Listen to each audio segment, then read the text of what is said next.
Unworthy. Existence is unity. This ends here.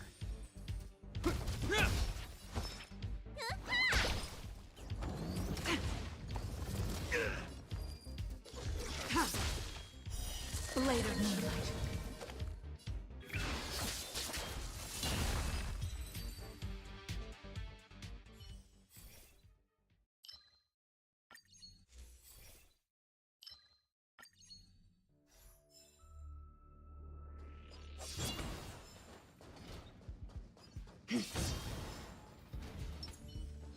Sound lingers.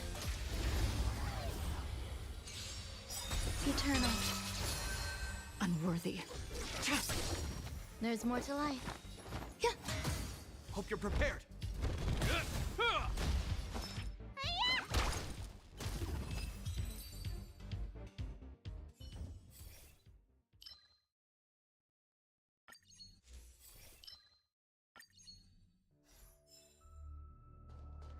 Sound lingers.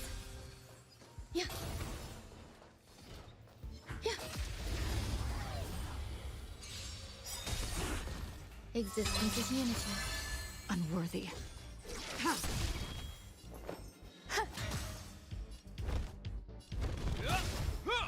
Let me pen your wound.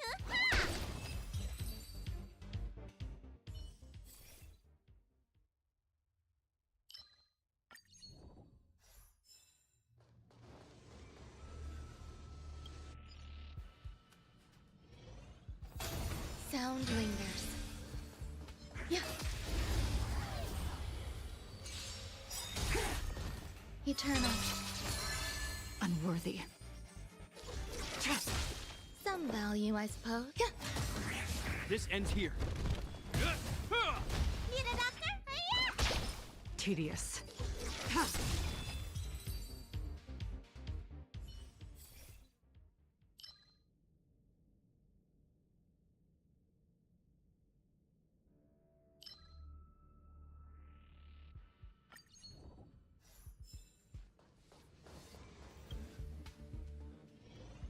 Sound lingers.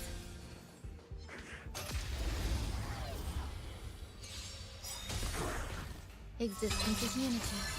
Unworthy. There's more to life. Let me take a... Stand down.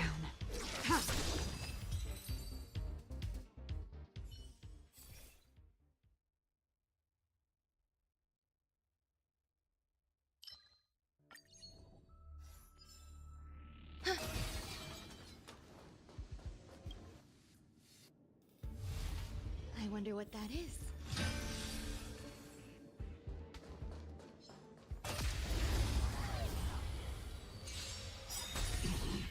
Eternal.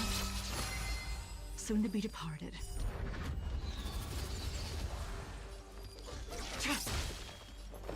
Yeah. Need a doctor? Tedious. Blade of moonlight. All will be revealed in lunar flame.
existence is unity.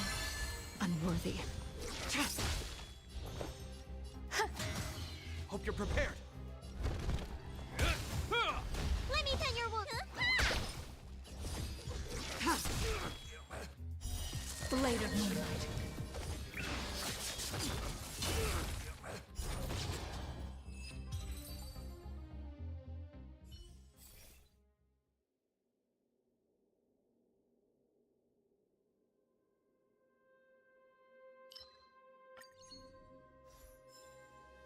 Sound lingers.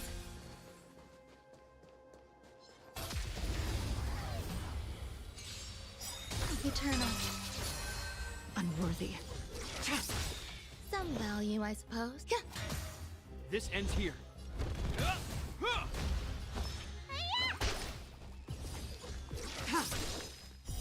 Blade of moonlight.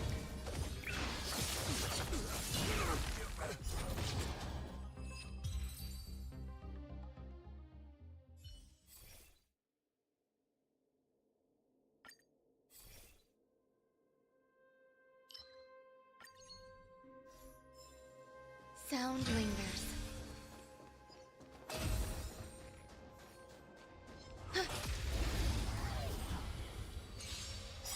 Existence is unity. Unworthy. There's more to life.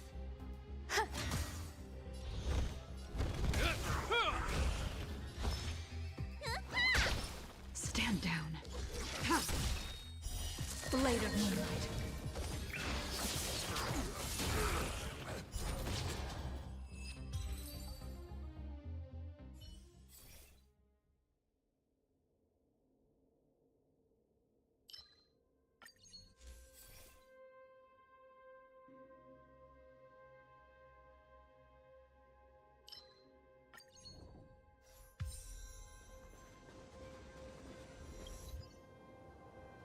Sound lingers.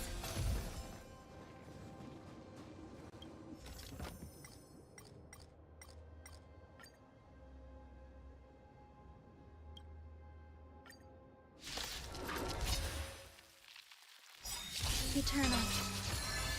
Soon to be departed.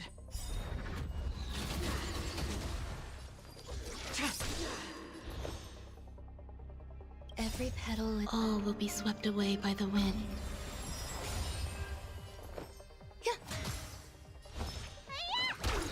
Hope you're prepared. In the name of Landa, a will forged in ice never falters. The redemption.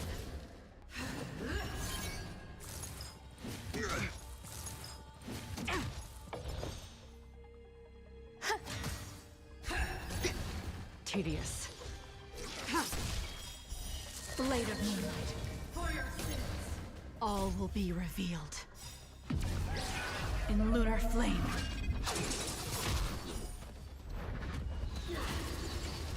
Ready for death.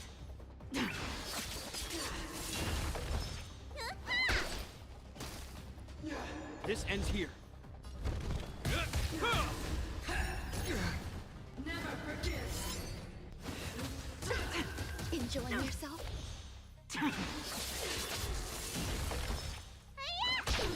For your sins. You bully! Some value as existence is unity. Retribution. Is that all? Execute the death. Try harder. Enjoying yourself? What's in your prescription? So this is Ready the for warmth death. of life. I've lost my way.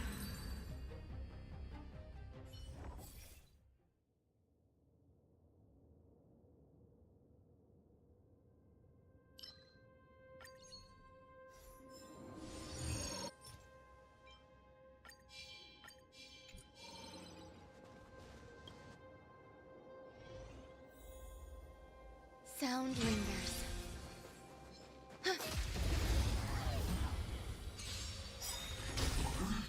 Eternal.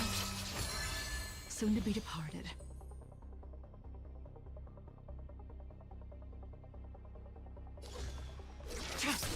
There's more to life. Every petal, all will be swept away by the wind.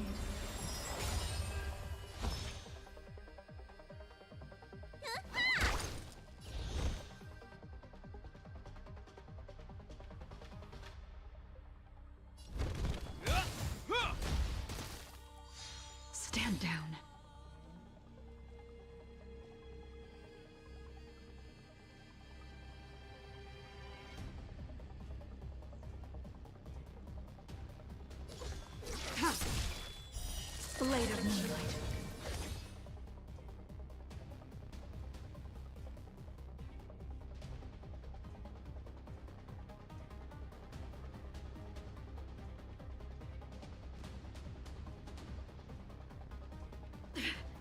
Can't stop. Can't stop now. Some value, I suppose.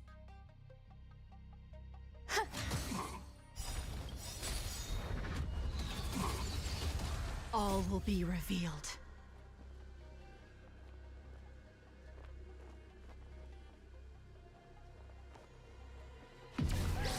In lunar flame. Hope you're prepared. Need a doctor?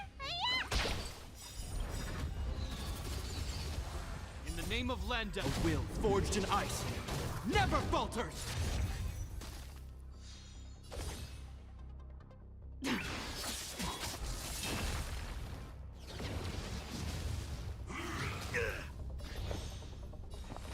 Existence is unity. Let me tell your wound. This ends here. Nowhere to run.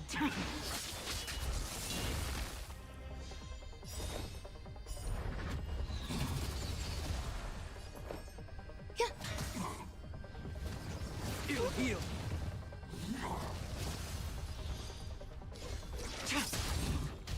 You don't look so good. Hope you're prepared.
Sound lingers. The moon shines on the truth. Was that the will? Eternal. Unworthy.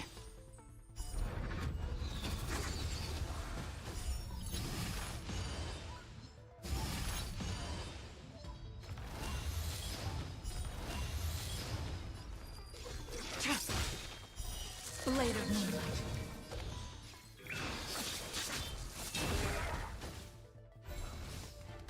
All will be revealed.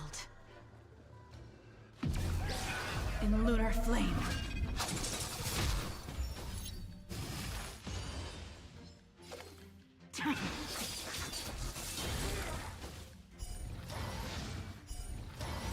Ready for death?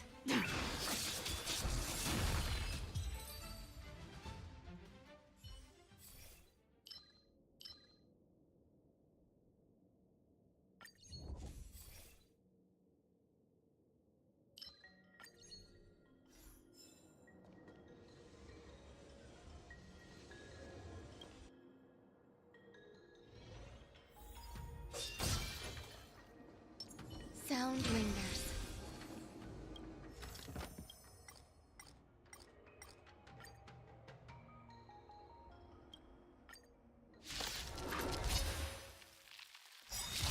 Existence is unity. Every petal, all will be swept away by the wind. Soon to be departed. There's more to life.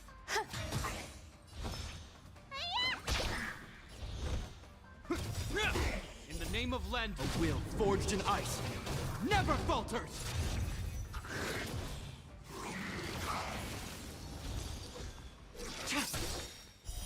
Blade of moonlight, all will be revealed. In lunar flame.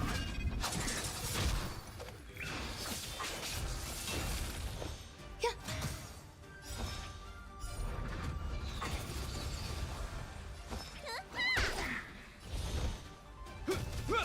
Nowhere to run. Some value, I suppose. Eternal. It'll heal. Every petal, all will be swept away by the wind. Let me tend your wound. Ready for death. Hope you're prepared. There's more to life. Need a doctor? In the name of Landa, will forged in ice never falters.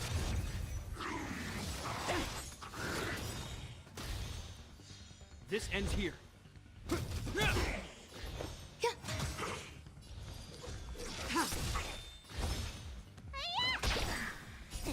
What is your prescription? So this is the warmth of life.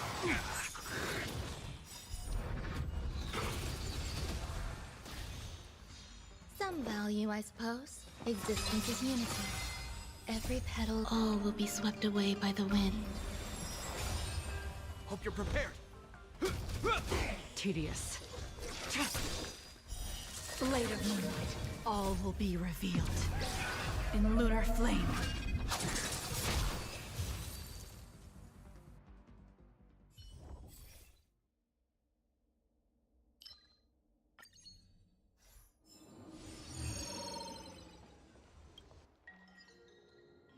Sound lingers.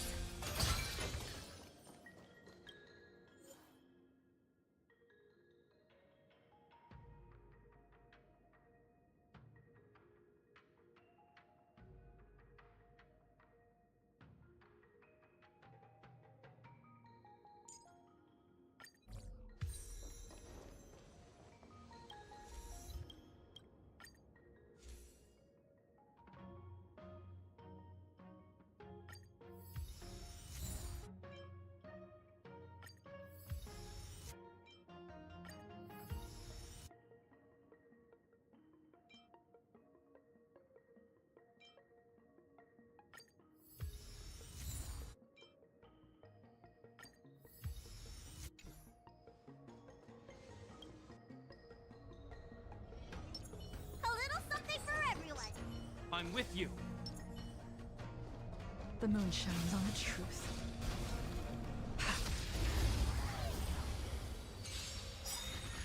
Eternal. Soon to be departed. Every petal in life's garden, all will be swept away by the wind. Blade of moonlight, all will be revealed. In lunar flame.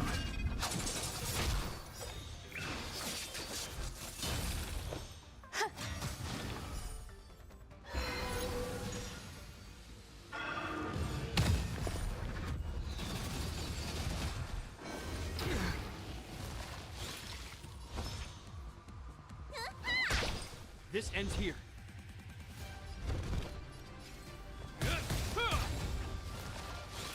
Nowhere to run.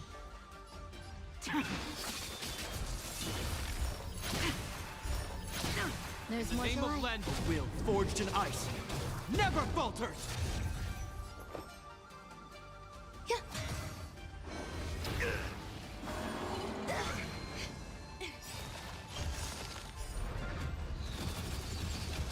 Need a doctor?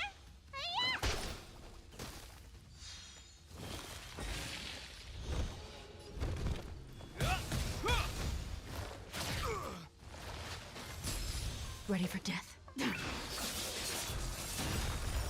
Try hard. All will be revealed. In lunar flame. Grace In the name and of elegance. Landa, will forged in ice never falters. Existence is unity. Every petal, all will be swept away by the wind. Let me tend your wounds.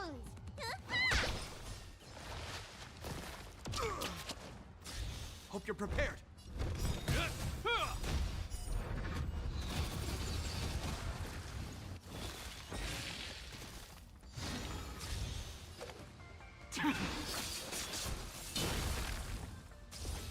Stand down.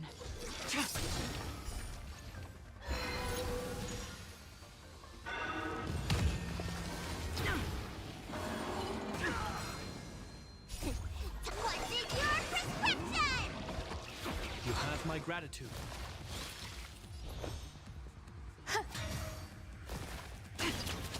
Need a doctor? Hiya! This ends here. A will forged in ice never falters! It'll heal.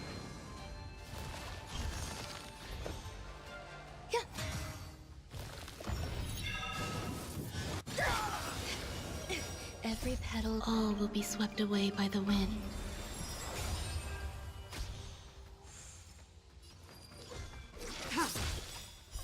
Blade of moonlight, all will be revealed.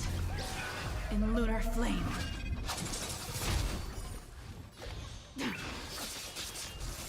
Some value, I suppose. Existence is unity. So this is the warmth of life. What's in your prescription? Save it for your own Hope you're skin. prepared. Nowhere to run. Let me pen your wound.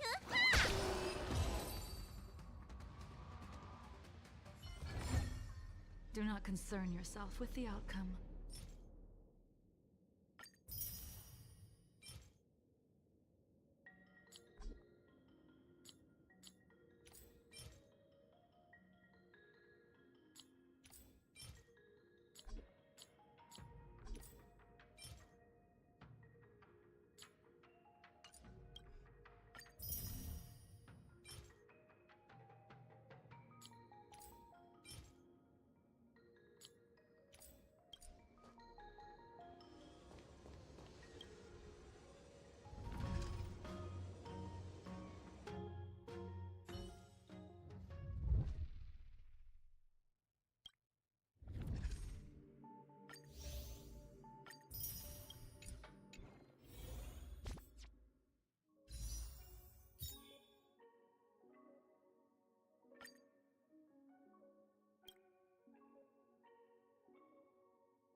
Ah, friend. My expression wasn't much better than yours when I first saw this.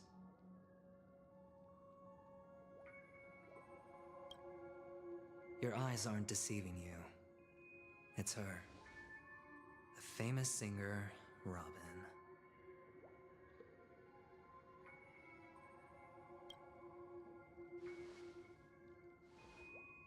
Well, first of all, can I just say that this had nothing to do with me? I'm just an unlucky bystander here. The family can testify for me. If you don't believe me, just ask anyone in the Bloodhound family. They hate me and they hate the IPC, so they'd never lie. This is not where the crime happened. What I showed you was a memory. The most basic light cone manifesting tech. Authorized by the Garden of Recollection and owned by the IPC. Did you really think the Galaxy Rangers were outsiders this whole time? Penacony has made a solemn commitment to protect the safety of anyone inside a family dream. Any person in distress will be forcibly awakened and safely returned to reality. What gives them the confidence to make such conclusive statements? Because behind this promise is the harmony. The family's Dreamweavers link up their minds together to construct an unbreakable defensive line. Breaking through this line of defense to create death in the dreamscape. Not even a memo keeper could do that without the family's permission. Who could have done it, friend? The only one is her. The girl who calls herself a Galaxy Ranger. An imposter. An unsought guest. An emanator who hides her true identity. Ifrit's death was a foregone conclusion. And Robin? Her misfortune was staring right at her. Who will be the next to die?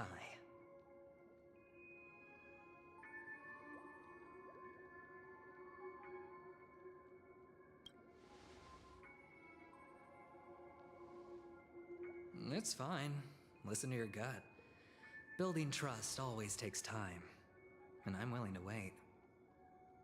I just hope you realize that wherever that legacy is concerned, covert plans are already underway throughout Penacony. Everyone's got their own agenda.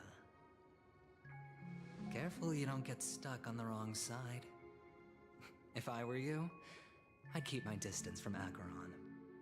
After all, any schemes out in the open are always going to be better than a monster in the shadows, right? Who's to say there isn't an even deeper conspiracy lurking beneath the surface? Memo Keeper, I think our little deal is finished. Aventurine is telling the truth. This memory is a real one. And there's no sign of any distortion grafting on. The IPC is not the Garden, and there are real limits to what they can actually do. But you know all this. Friend, let's not beat around the bush here. The thing is, I want to reach out personally to team up with the Astral Express. I told you I'm just not interested in scrambling for the legacy. I just came to Penacony for work. I'm here to retrieve some lost property for the IPC, if you catch my drift. I'm talking ownership of this frontier prison. This has all become a bad debt thanks to the cancer of all worlds. The IPC has tried sitting down for negotiations time and again, but the family wouldn't even take our calls. You have no idea how difficult these people are to deal with. Put it this way. They've hushed up the existence of death before, so they can definitely cover up any news about Robin's death. It'll just quietly float off like a bubble and pop. Nobody ever being the wiser. That's not fair, right? So then, friend, I need your help. I have but only one goal. The family's front door is like a high wall, and to tear the whole thing down, I'll have to dig out a few chunks first. Once I find a weak point, the IPC will have plenty of means. Now we have our chance. So long as we can get to the truth behind her death, we can have justice for Robin. While also gaining a valuable bargaining chip for bringing the family to the table. Truly a once-in-a-blue-moon opportunity. I've been investigating and making lots of friends all over Penacony precisely for this very moment. This tragic news would be extremely bad for the family, so they'll be doing everything they can to stop it leaking, especially to the IPC. But I trust that there are still a few factions that remain exceptions, and that's why I need you all. The reputation of the Astral Express precedes you, and the Harmony will give you the fairest of appraisals. You get to find out really what happened and seek justice. and I get to put it toward completing my mission for the IPC. It's what you call a win-win situation.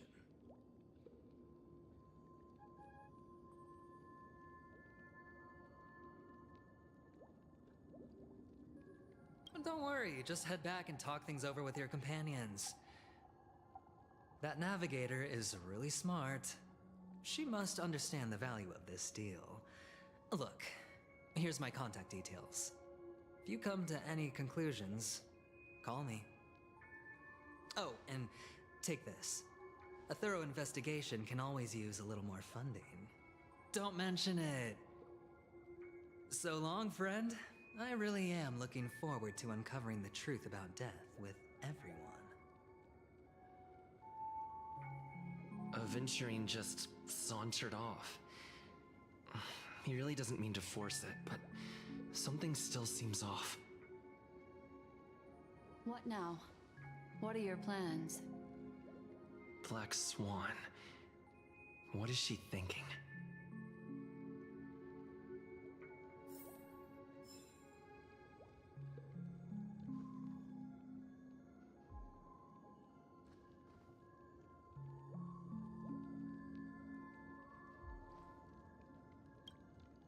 On the surface, this doesn't look like a bad deal for you. But Aventurine is a shrewd merchant whose scheme won't just be as simple as it appears to be. He doesn't know about Miss Firefly yet, but judging by your reaction, he may have noticed something going on and deliberately shifted topics to the truth of death to try and pull you in line with his way of thinking. That's quick thinking and very sound logic. Aventurine is no fool, and working with him definitely has its dangers.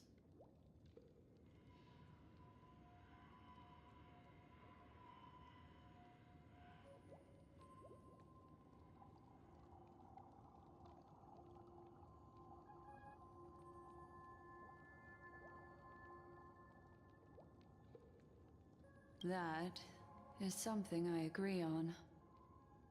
Anyway, be careful out there. There's more than one way to blaze a trail. In a dark forest beset by wolves, ensuring your own escape to safety should be your primary concern. As for the other questions, I'm not sure the two cases were committed by the same culprit, but that massive wound looked like its winged blade. We've all witnessed it in action before. Plus, it seems unlikely that there would be two lethal entities loose in the dreamscape. Sorry, I can't answer that question. That ranger is shrouded in mystery. I'm afraid no one is capable of providing an answer. But without a doubt, she is the most special guest at this banquet. It's like Aventurine said just then. It's best to keep your distance from her. Two victims appearing one after the other in a very short time span, in and of itself, that's very unusual. Two possibilities. The collapse of Penacony's dreamscape has started speeding up, making death extremely agitated and weakening the family's protections. Or, everything has been planned out and executed by someone. If someone has chosen these victims deliberately, first a smuggler, then a family celebrity, then this murderer's motives are worth thoroughly chewing over. It's all happened so quickly, I can only make conjecture. After leaving here, go have a chat with your companions. I hope you can clarify the source of this confusion.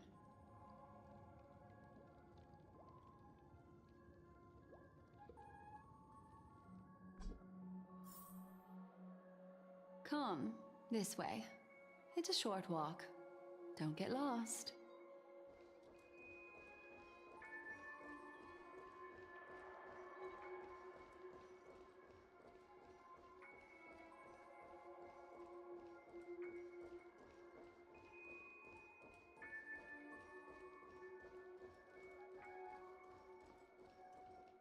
This way.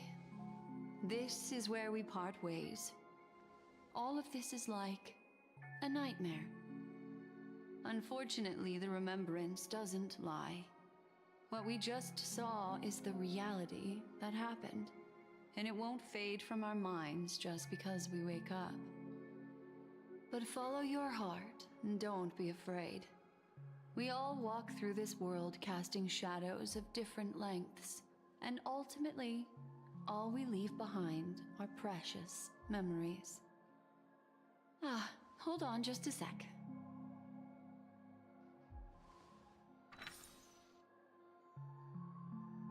There you go. A small parting gift. If one day you unfortunately fall into the deep waters of the memory zone and there's no memo keeper to join you, hopefully it can guide you on my behalf. I also pay great attention to the ways of the world. Just think of this as an apology from me for hiding something from you. Then, I've something private to take care of regarding that Galaxy Ranger. Let's leave things there, shall we? What fascinating memories will you bring for me next time we meet? I sincerely look forward to them.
A family rep. Is Himiko okay?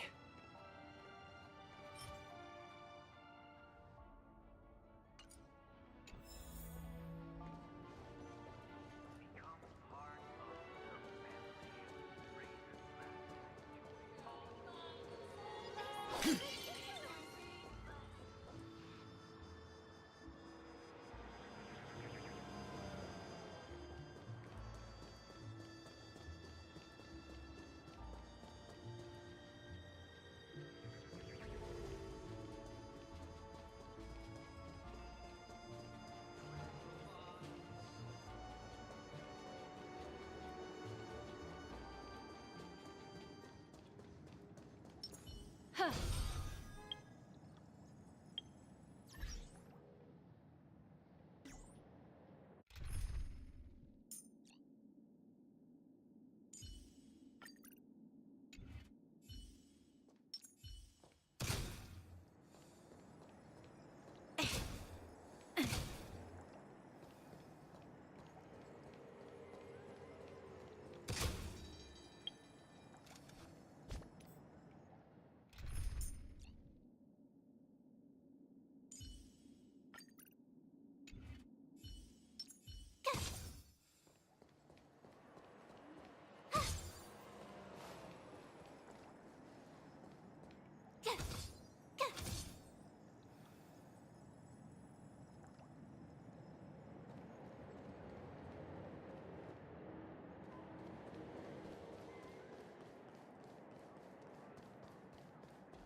It's your call. Yeah.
It's your call.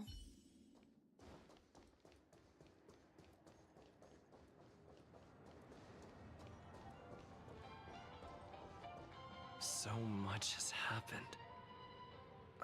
I should take a moment to gather my thoughts and wait for everyone to arrive.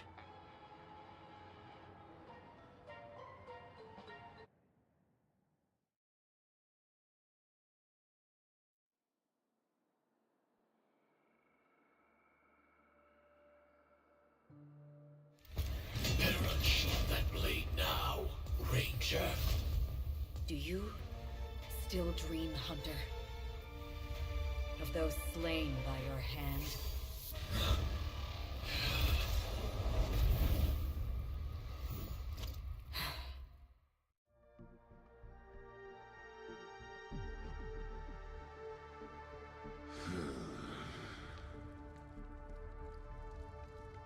It appears the outcome has already been determined. You're still alive, as are you. You still have room to make a choice. Leave the music box behind, and then go.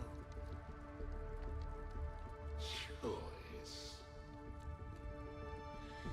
The bloody trail of the destruction leaves no room for hesitation. Taurus Fire Demon. Even if you sacrifice your life for that eon, you won't get special treatment. Ranger, you tread the narrow path of the hunt. You could never understand. We come from the fire, and are born bathed in fire. We spread, burn, and destroy, until all the kindling has burned out and we leave only ashes on the ground. Burning forms the entire life of a fire demon, from the beginning to the end. We are born to die, just to put into practice a profile of another universal truth. All things are created for the destruction. Your companions don't seem to think so. They fight for your chance at survival. They are my children, and just as I was, they are flames that have yet to burn white hot. They're still young, and I don't blame them. But my flames are faint, and time is running out. Can you see the planet of festivities in the distance? I plan to bring Purgatory with me there, and before that, I must surpass you. Why? Because on the path they have forged, you have traveled farther than I have. Emanator.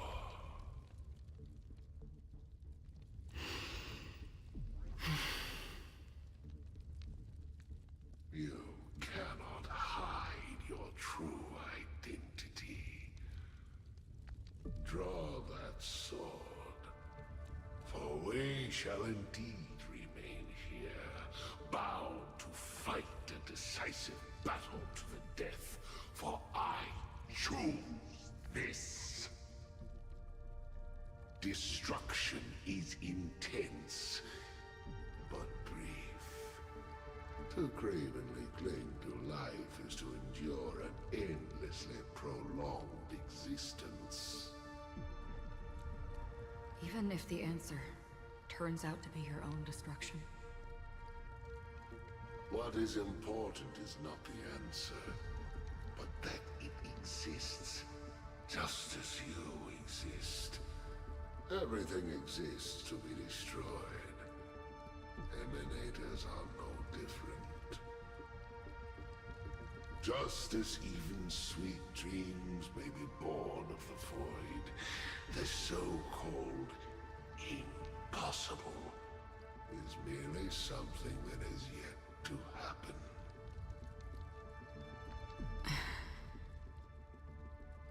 All right. I accept. You shall witness the most brilliant and intense fire in existence. May this flame illuminate the farthest reaches of your bottomless dream. A bottomless dream. Yes, that's right. But you've made one small mistake. This blade remains in its scabbard not out of pity or scorn. It's a personal secret that I don't want to disclose, but perhaps out of reciprocity.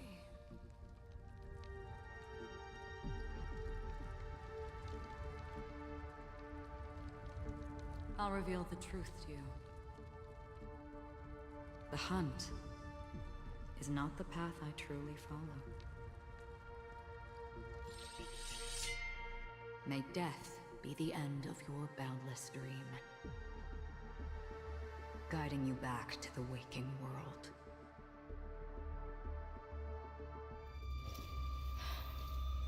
I still see them in my dreams. Hold it. Your time hasn't come yet. My time? I've seen many clever disguises that can conceal appearances, but they can never cover up who a person really is. And you're no different. You had no desire to kill the Trailblazer. You only did what you did to drive me and the Memo Keeper away, but why?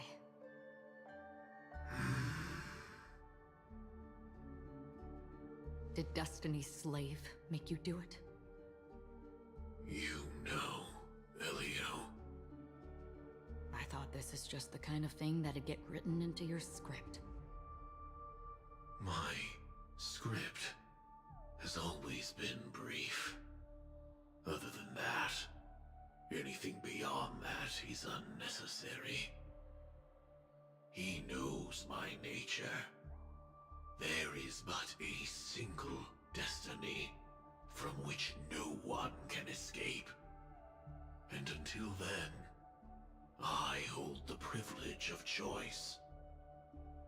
However, you appear to be ignorant of this. So it's time for me to inquire. Who exactly are you?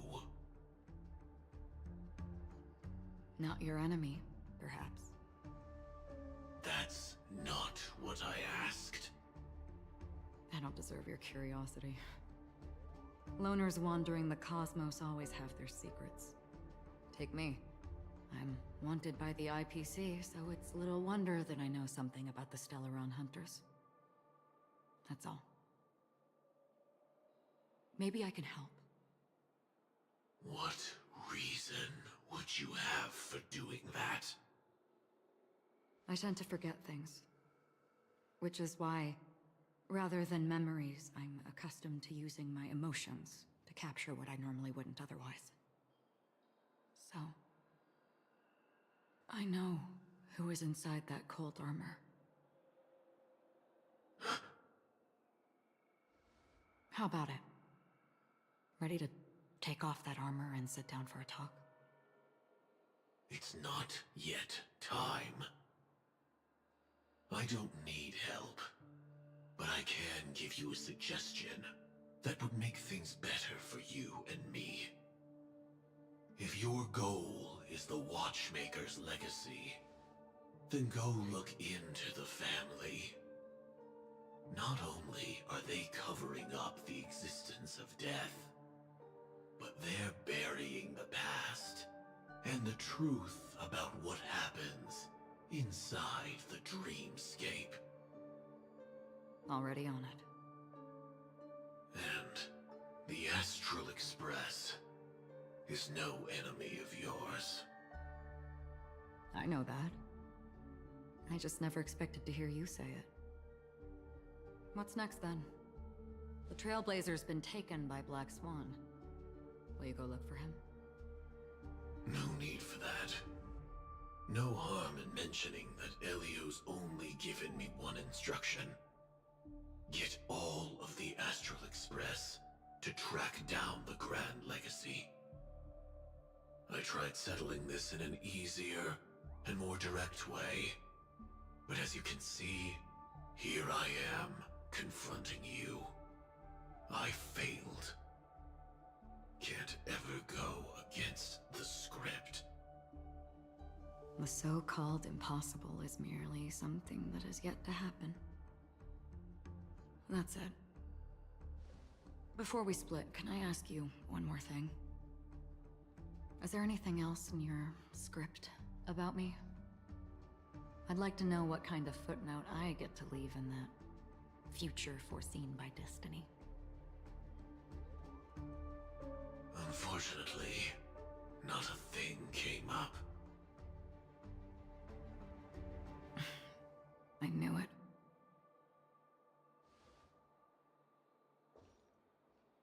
Hang on. I don't. Don't. What? Your first question was, do you still have dreams about everyone who died because of you? I don't. Never have. I was born without the ability to dream. I live for this cold, harsh reality, for a little light, and to burn, to keep on burning, until I turn to ash. So, I really envy you. Is that so? Then you're already living in the waking world.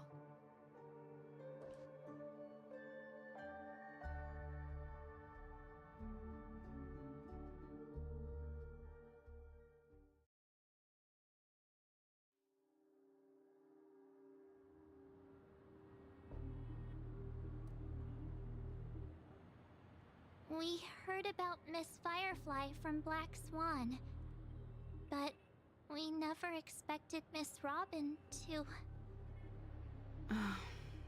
I'm sorry that I couldn't be with you then. Reality cruises on in serenity, while undercurrents bubble up from the dreamscape. Just like that memo keeper said. Stay strong, everyone. We can still do what we can for them.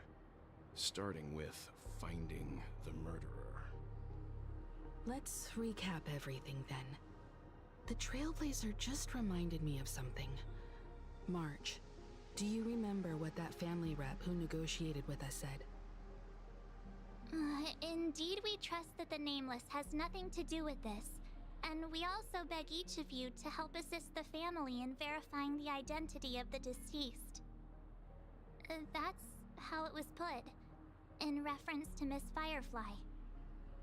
Looking back, he seemed a little evasive at the time. And he also failed to mention anything about the earlier murder, too. The family's planning on covering up all news about Miss Robin's death. If news gets out, Penacony's going to turn into a bloodbath. But the murder that followed closely after was obviously beyond their anticipation.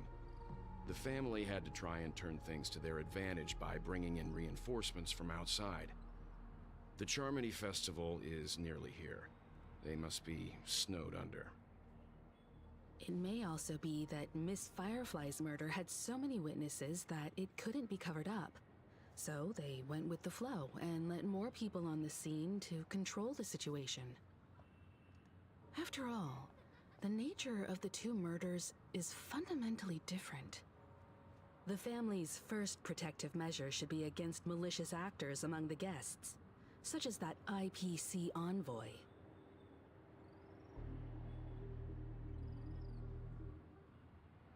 Indeed.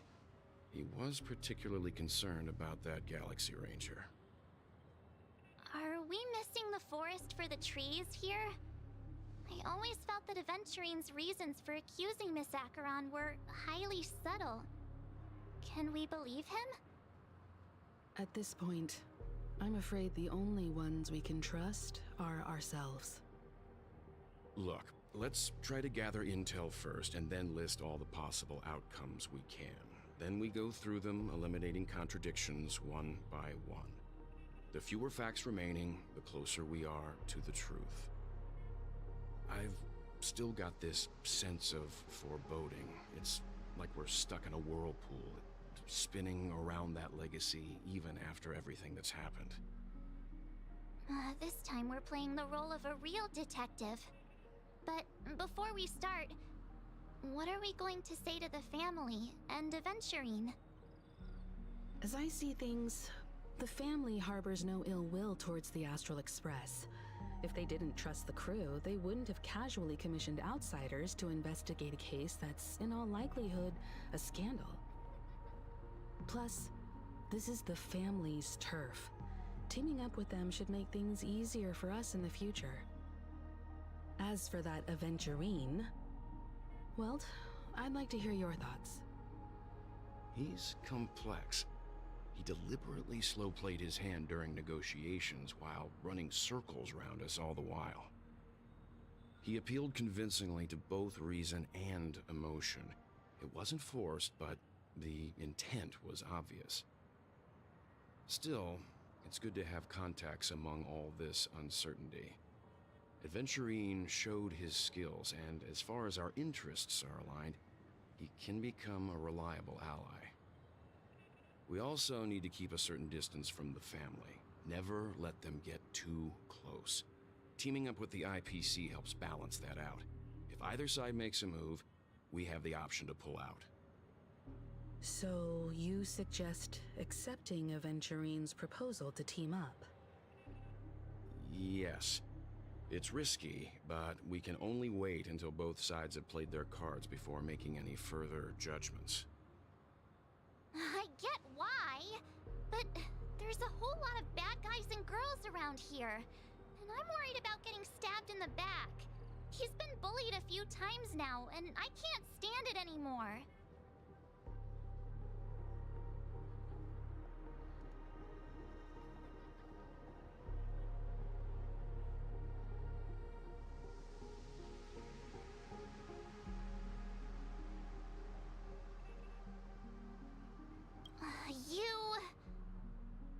No, I can't accept this.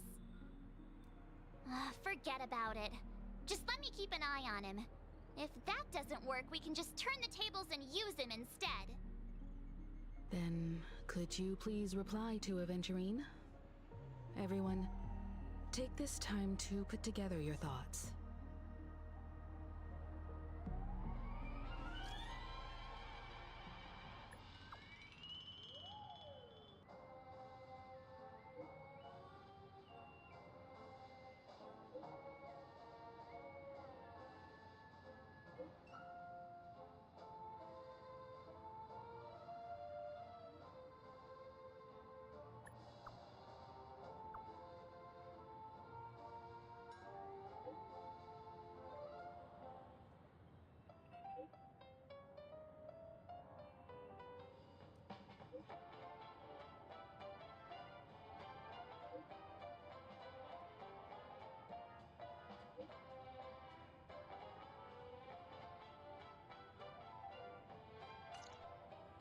Looks like Aventurine is happy with this outcome. Let's tell everyone about it.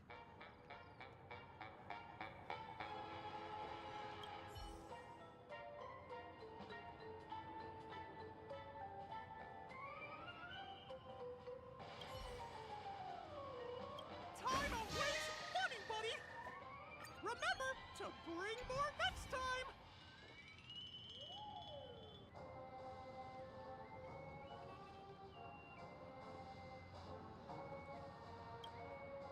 Aventurine's goal is to try and recapture Penacony for IPC.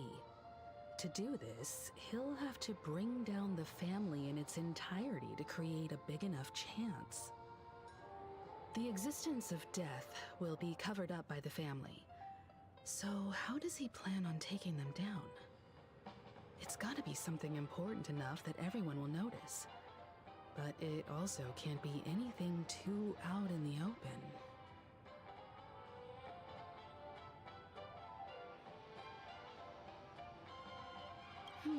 I was also considering this possibility. Especially because he respects you so much and has sought you out before a few times. Perhaps he's also unsure of your intentions and is probing you. An attack on the hotel guests? Unlikely. Penacony's guests include quite a few bigwigs known throughout the whole cosmos. People who not even the IPC would dare take lightly. Aventurine is a shrewd merchant, and there's no way he doesn't know that. He's definitely going for the family, and it's just a matter of how. The harmony is strong in Penacony, and almost impossible to take on head-to-head. The fact that the IPC dispatched Aventurine shows that they do not intend to simply play by the book here. Aventurine has devoted considerable attention to her. But this Galaxy Ranger, we know hardly anything about her, and can't rush to any conclusions. I'm just speculating. In any case, we have to be careful when handling Aventurine. He's skilled at reading people and discerning the right moment to strike. Also, he's clearly a born gambler if he's willing to go all in to win.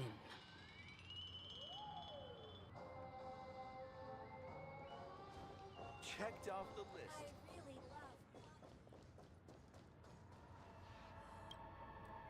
I hope it's not too soon to bring it up, but I feel like Miss Robin isn't actually dead, but that she's still alive and well. Somewhere. That everything's just some horrible prank. Because aren't we supposed to be inside a dream? How could someone die in a beautiful dreamscape like this? Shouldn't only good things happen here? Whenever I see the Grand Theater, I just can't stop all these thoughts from flooding my head.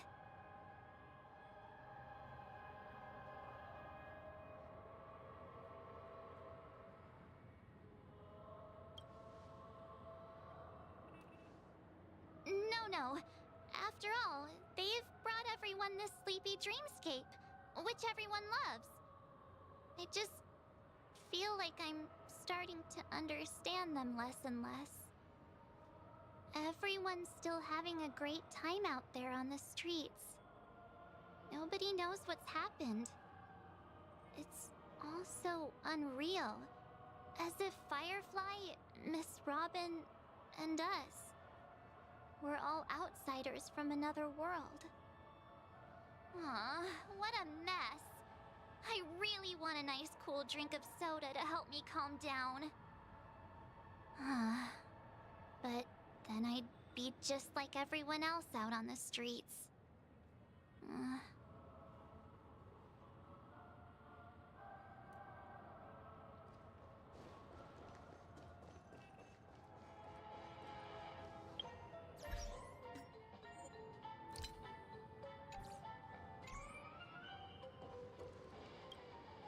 Aventurine said something that concerns me.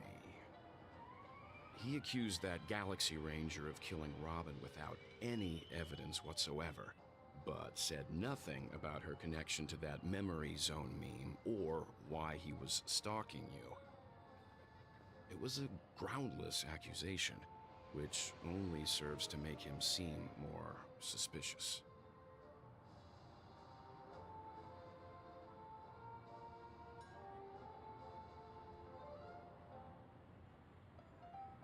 Maybe Aventurine's goal was never to gain our trust. Maybe he wanted to foster a feeling of enmity towards Acheron and make the situation more volatile. Two birds, one stone. However, I asked Don Hung back on the Express to confirm that story about the Annihilation Gang and the lost messages. It wasn't something that Aventurine made up out of thin air. You've met her many times now. What's your impression of Miss Acheron?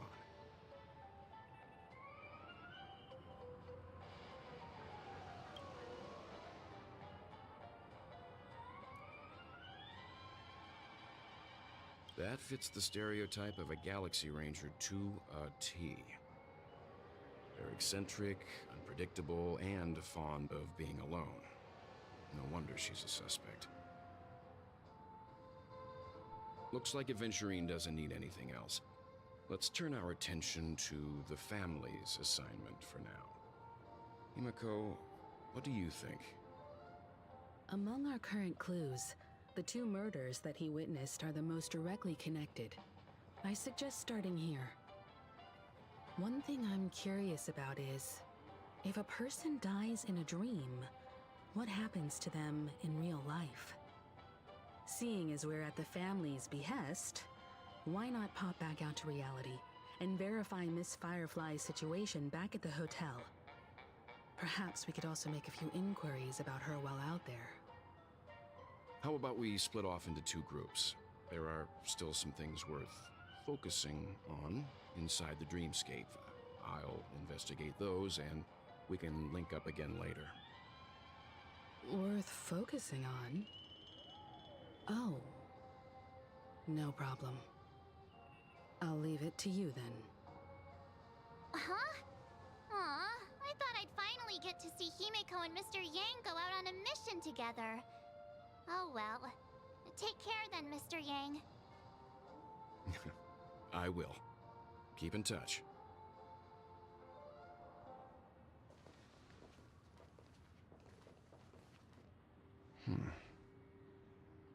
Honored guest, could you come out for a second?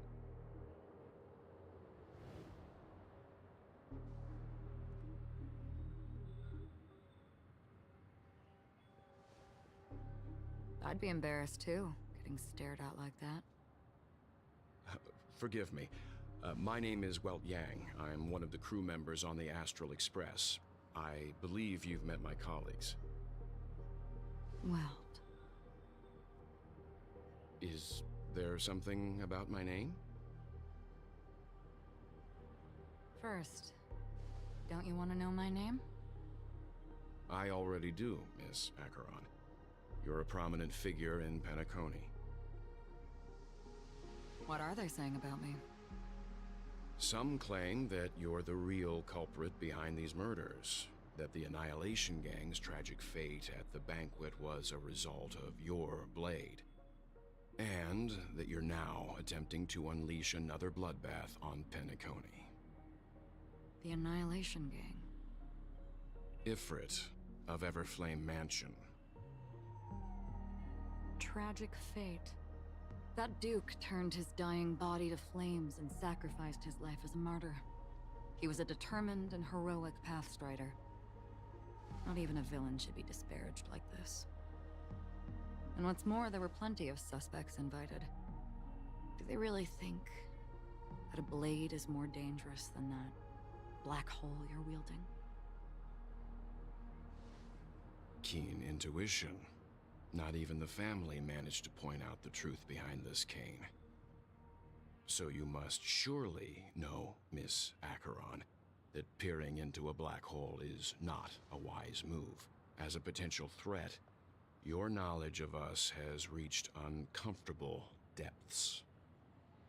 Reveal your true identity and intentions. Otherwise, brace yourself for gravitational disintegration. That shouldn't be necessary. But if it makes the Nameless feel less defensive, I'll be happy to abide.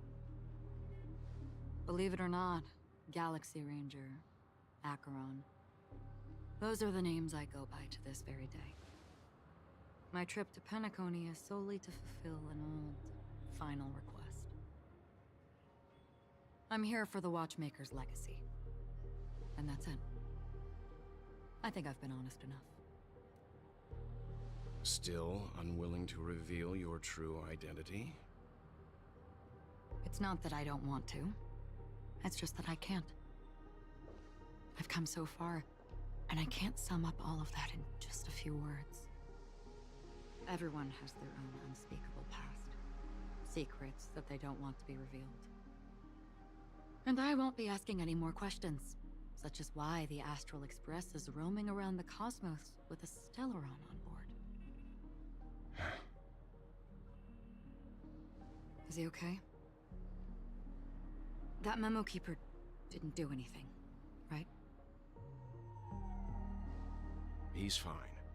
Let's stick with the topic. Gaining my trust all depends on how much you're willing to reveal. I've run around many different Penacony dreamscapes just to try and find that legacy. And during this period, I came into contact with quite a few guests.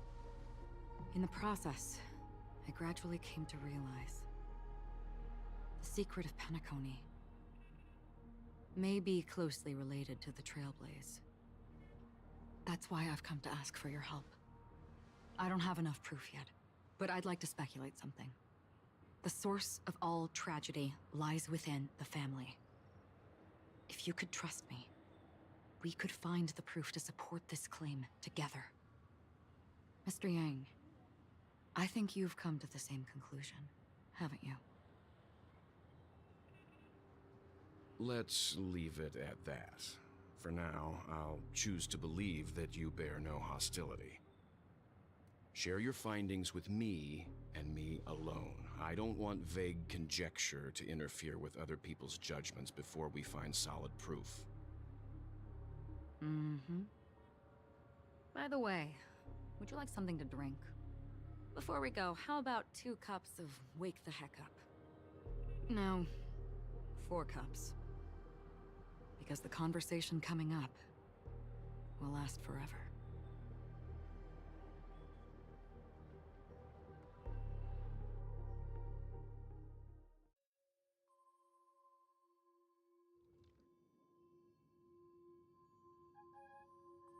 I've been watching her closely for a while now, and the first invitation was in the banquet hall of the hotel. She just sat in one corner, keeping silent, chugging down a couple cups of Wake the Heck Up. I told her it's a pungent, bitter beverage, not the taste of sweet dreams, only for people allergic to Soul Glad. And she said, Really? But I don't taste any difference at all between them.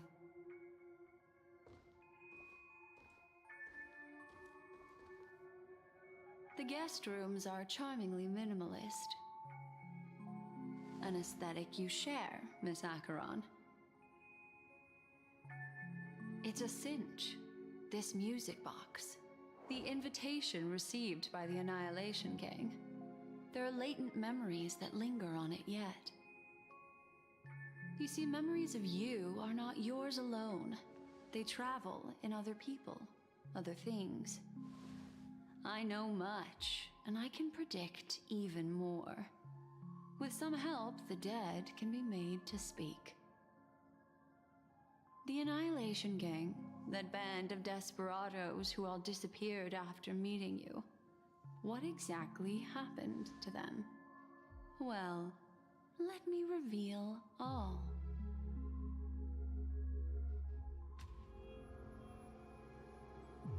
Gradation 12.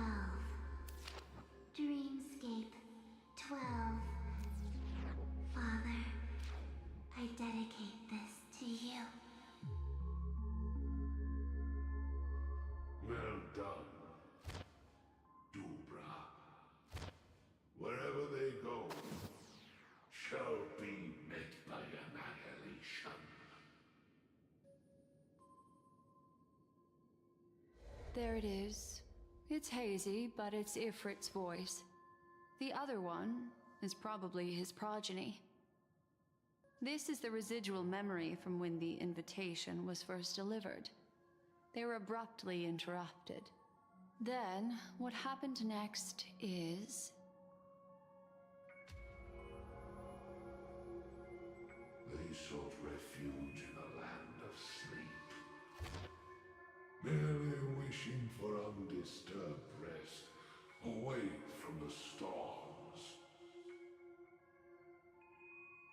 Children of the flame, this marks your rite of passage. She won't be necessary. I alone am enough.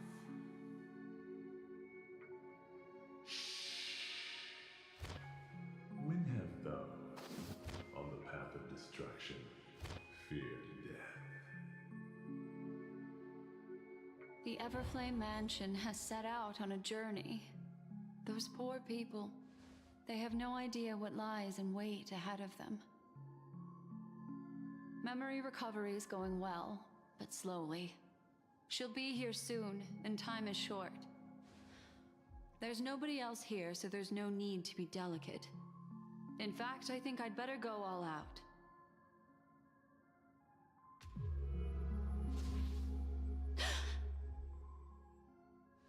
What happened?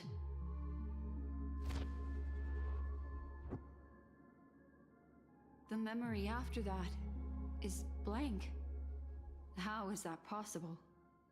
This music box fell into Acheron's hands, and she brought it to Penacony. That's a fact, and that's how it should have gone. But along the way...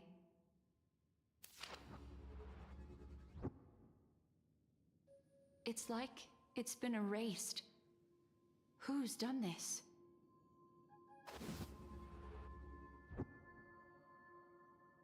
Who are you?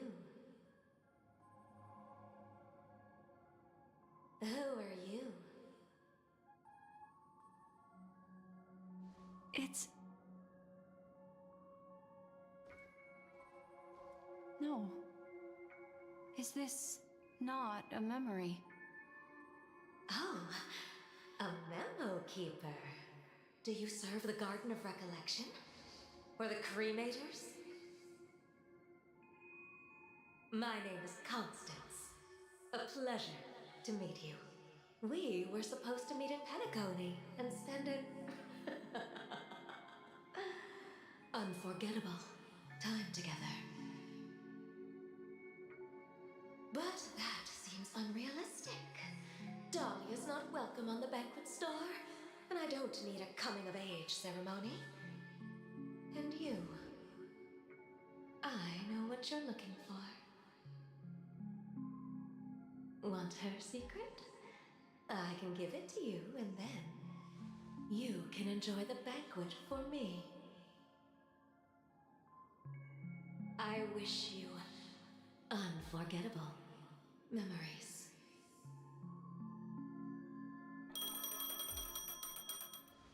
Oh. A phone. Wanna listen in?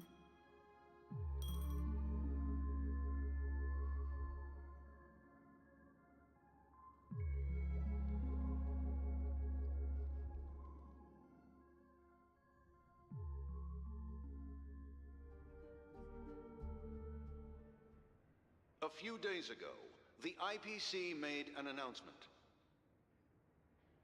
Under the watchful guidance of the Marketing Development Department, and in accordance with the Interstellar Peace Charter, the independent Sigonian sovereignty has hereby been established, and shall take a legislative seat at the Interstellar Congress.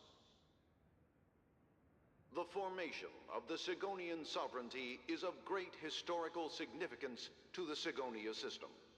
This move puts an end to the planet's long and bloody history, turning the sensational Kataka-Avgin extinction event into a distant memory. Sigonia 4 is located in an unclaimed zone at the intersection of the Denise, Prothean, and Dorneau star clusters. The planet's surface environment is known for being extremely harsh, constantly faced with the threat of impact from small-scale celestial objects. This is why very few intelligent species have made this planet their home. dividing themselves into several tribes to eke out nomad lifestyles as they struggle to survive the arid desert wilderness. They have developed their own folk beliefs that are independent of the Eon belief system. Sigonia. Sigonia. Ravenous eye of the storm, spurned by all the gods.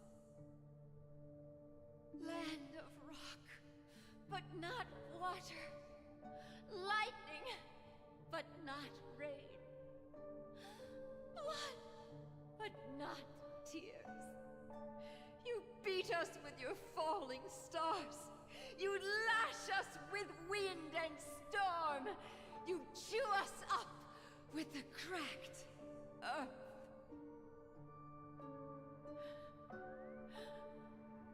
You promised us a land of honey, yet yoked us beneath a sword of bitterness. Oh, Gaiathra Triclops, if thou can hear me, please open up thy 3 eyes and gaze upon this child. When you took his father, my child was still sleeping in my belly. And where my husband went, I too soon must go. I don't ask for a peaceful death. Just for you to tell me, does the baby swaddled sweetly asleep? Does he dream of his mother's heartbeat and the sound of falling rain? Please tell me whether this life is all just a fleeting dream. Otherwise, why would this child be born to face impending death? Mommy! Mommy! Mommy, the rain. It's raining. Raining?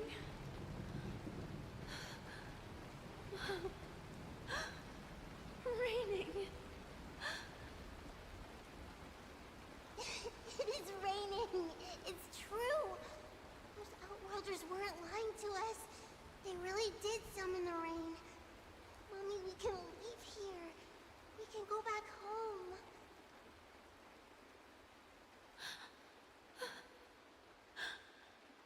Back home. Gaiathra Triclops.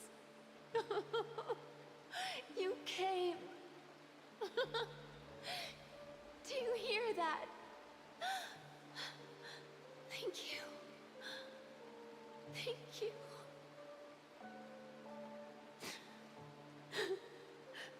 Darling, listen. This is the sound of rain. On the day you were born, the sky also sent down a gift like this from Gaiathra.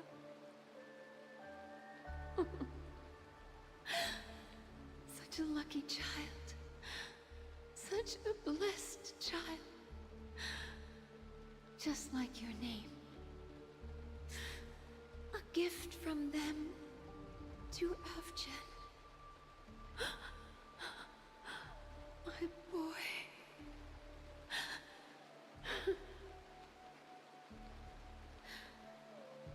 May the goddess Gaiathra close her eyes 3 times. Keep your blood eternally pulsing. Let your journey be forever peaceful. And your schemes forever concealed.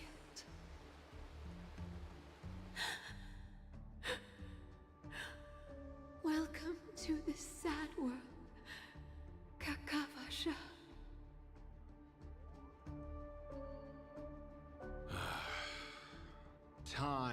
to wake up, gambler.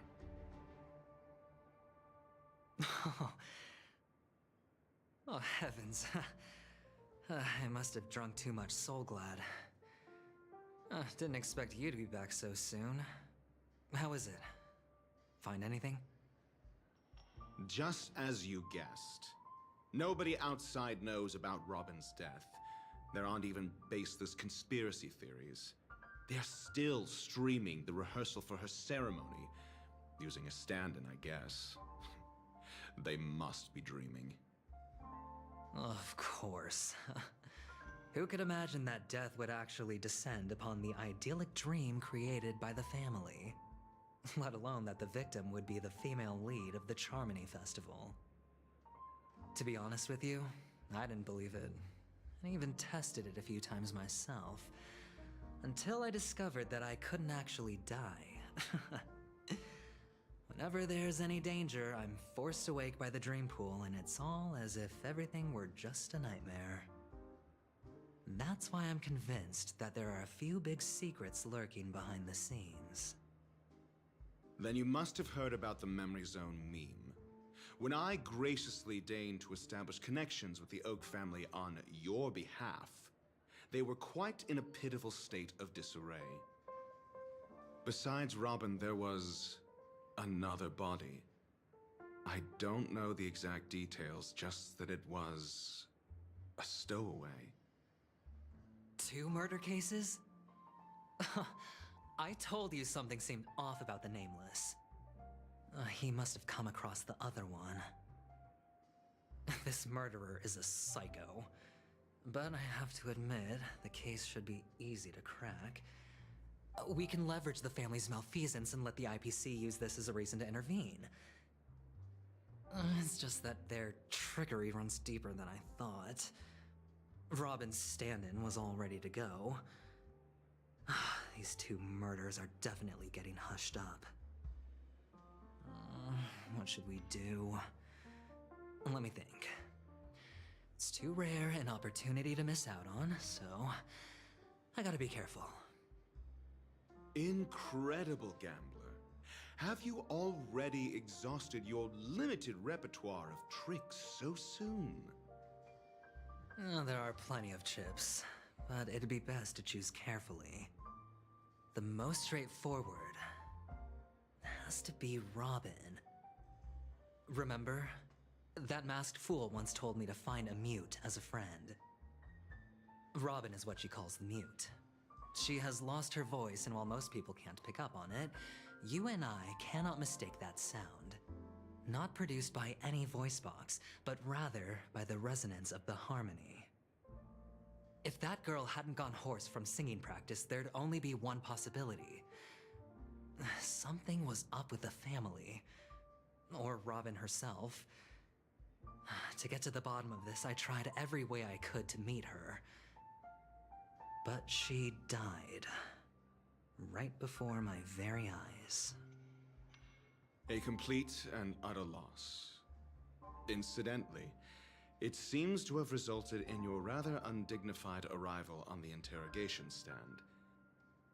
There were eyewitnesses at the scene, and the family, in their graciousness, has tentatively accepted your alibi. However, for the foreseeable future, you shall, regrettably, find yourself under the vigilant watch of the Hounds. Well, things aren't looking too optimistic, Doctor. Starting to break out in a cold sweat. Do you reckon there's still any chance of a comeback, given how things are? A probability? Yes, it exists, but it verges on the infinitesimal. To phrase it in a manner more befitting the vernacular of Penacony, you're dreaming. But if you simply can't control yourself and want to try your hand, then there just so happens to be a suitable candidate. That man wants to see you again. Who? Sunday. Is this a public hearing or a private trial? If it were the former, It would hardly befit my stature to stoop to the role of a mere messenger. Fine. Oh, that's great. It's all great. You see, the dead can't talk, but the living can. Ratio, I'm convinced now that there must be something wrong inside the family. Oh, just you wait and see. That man's sister has died. He can't sit on his hands. Well, without any further ado, let's set off. Lead the way. The show is about to begin.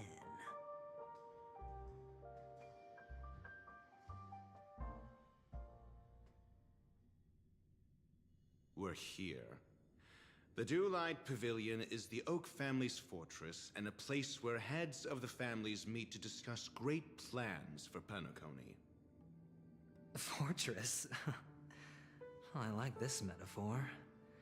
I dealt with the warlords of the Amanica star system not long ago, and their synchronized orbital manor wasn't this heavily guarded.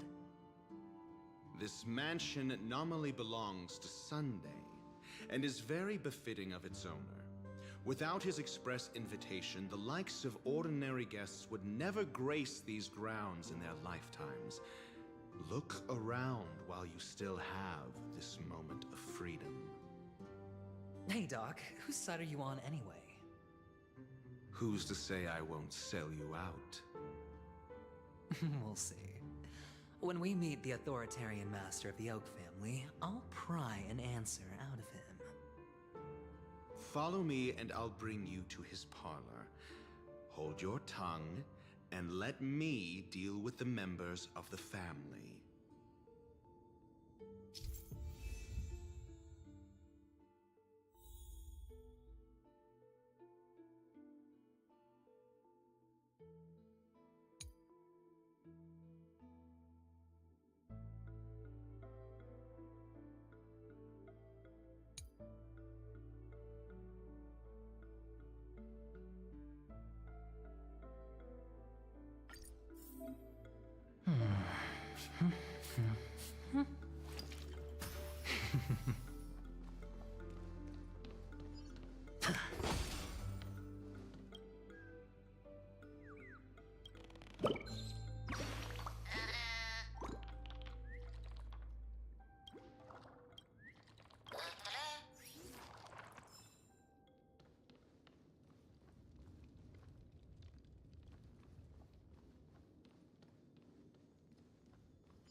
A reward with no risk? I'll take it.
Hey, you two! That's a place of business. No entry.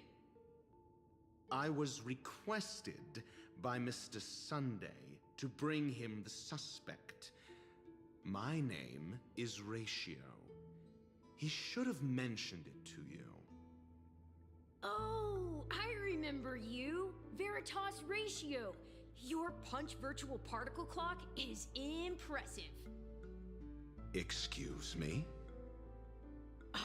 The one on your head. Of course, it's nothing compared to my full pocket dimensional annihilating power armor of the Mobile Knights. Right, and as I mentioned, that fantasy raiment of yours doesn't exist. That's because you can't see it. Like I say, only family can see the glory of the Mobile Knights. Enough. Get going. Don't keep Mr. Sunday waiting. It seems like the idiocy index here is no better than it is out there.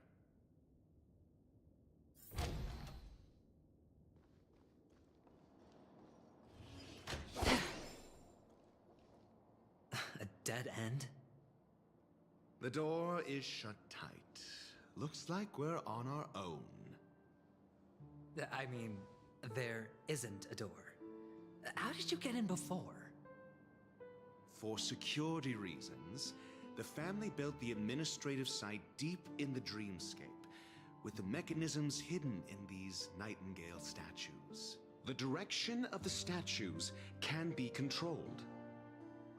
On the previous occasion, an attendant named Kona had gone to the side room to verify something before setting the statues in the correct positions.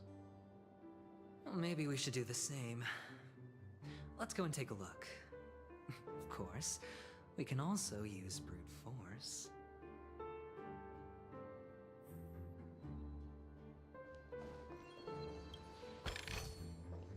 Don't forget to let your friends in on the action.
Seek, and you will find.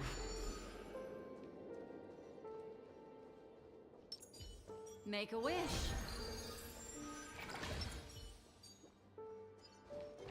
Stream forth, gleam of old blades.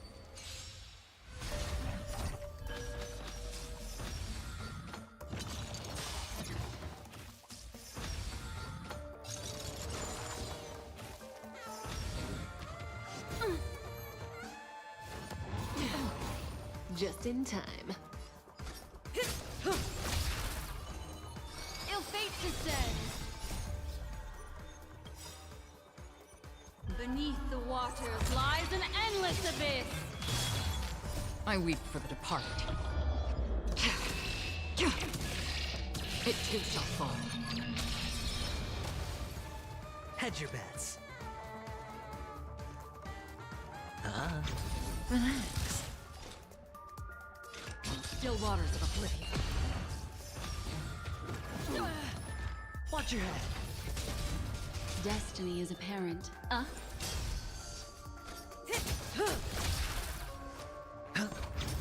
Stand still. Free will, or was Good it times. Time to say bye. Boom. destined for oblivion? Destined. I weep for the departed. It too shall fall. Relax.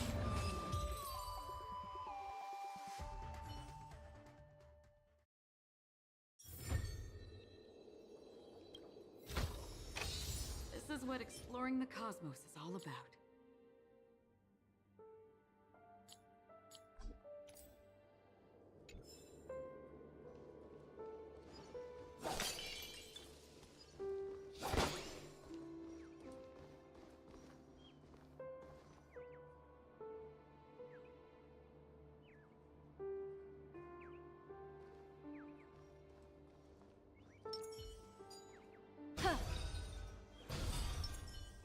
Stream forth the gleam of old blades.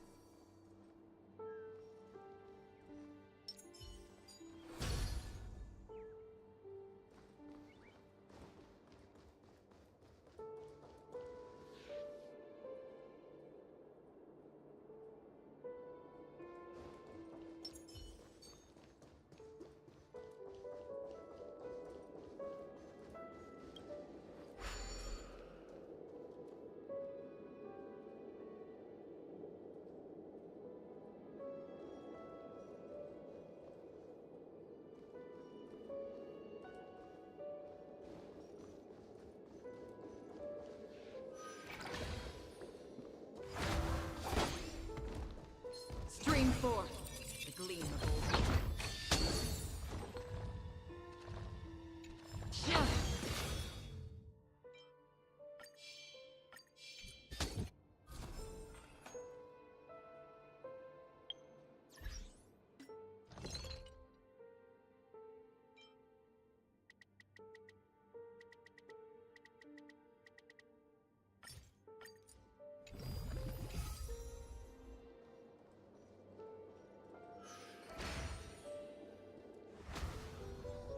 Stream forth the gleam of old blades.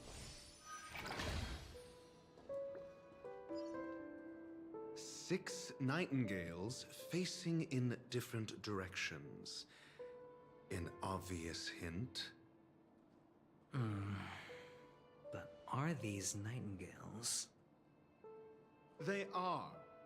What's wrong? How can nightingales be so huge? They look more like torment eagles to me. There are no eagles in the 5 families, only nightingales. Why am I wasting time with you on this?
Just as I thought.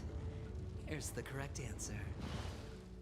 A truly miraculous discovery. Perhaps I should offer you the chance to join the Genius Society. Really? Well, I thought you'd given up on that already. I was being sarcastic. Can't you tell?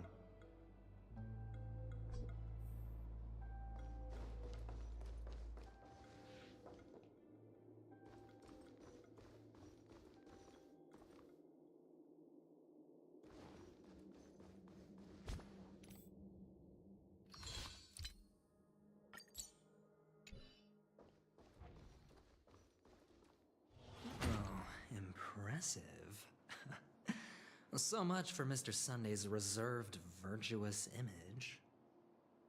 Do you need me to remind you? We're in a dreamscape. No matter how grand the mansion looks, it'll not affect Penacony. Stop wasting your time nitpicking the family here. Yeah, you're right. The only way to destroy the family is death. Sunday must have thought the same. Let's head down.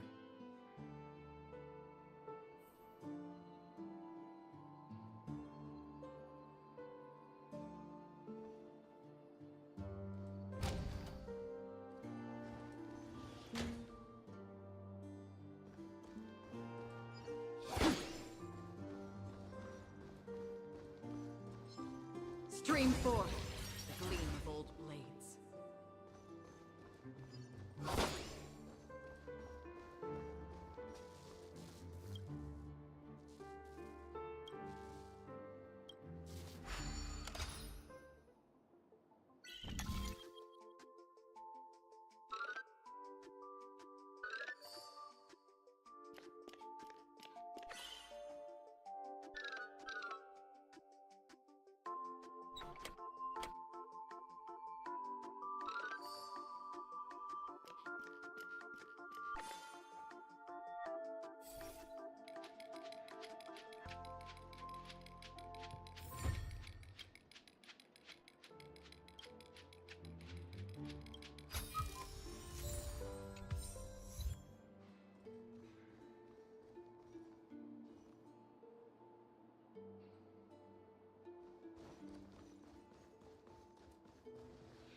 Seek, and you will find.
Stream forth the gleam.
Hold on.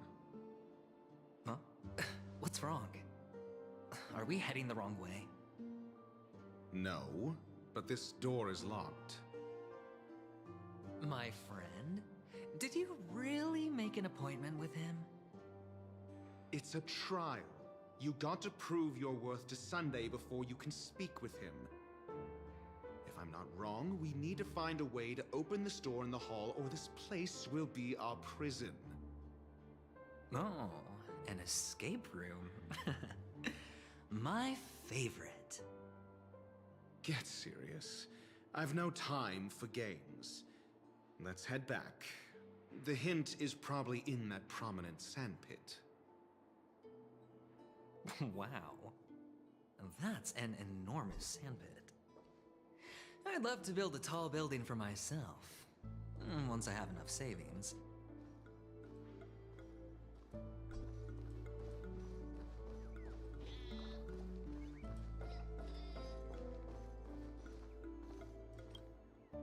Oh, look. There's a noticeable gap in the model. I believe you're right. There wasn't a gap before. That man must have done it intentionally. Well, with your brilliant mind, you shouldn't have any trouble recalling what was here last time. Right, Doctor? Of course. Let's look around. When I see it, I will know it. Fine. Fine. Why do I feel that we're pursuing a degree in burglary now?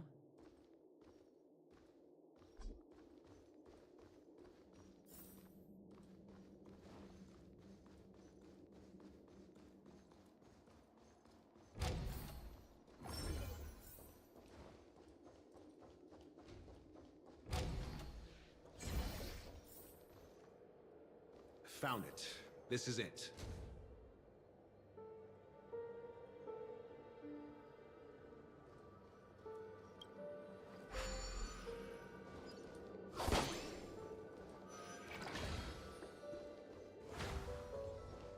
Stream 4. Gleam of old blades.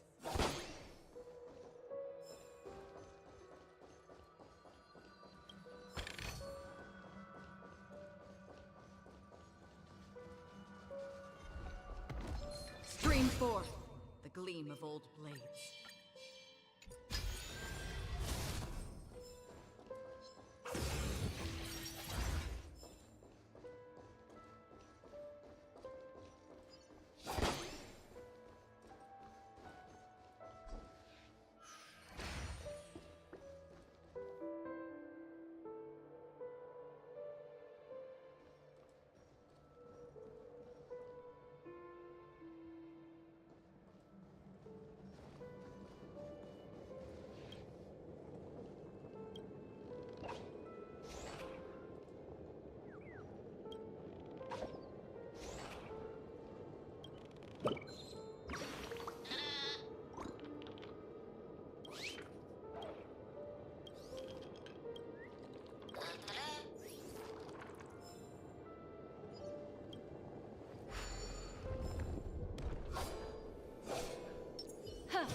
Stream 4.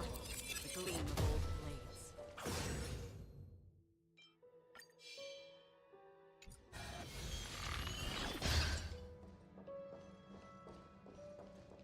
Make a wish.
nameplate reads Gulliver's Arch.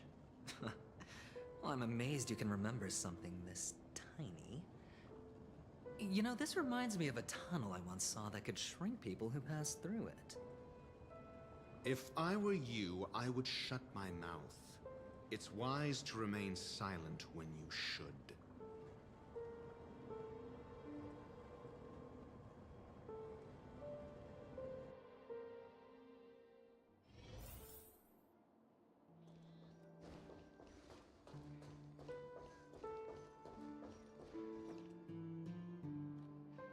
Oh, this reminds me of one of those building toys. You know, with the blocks. I've never played with them before. I wonder if it's more interesting than stacking chips.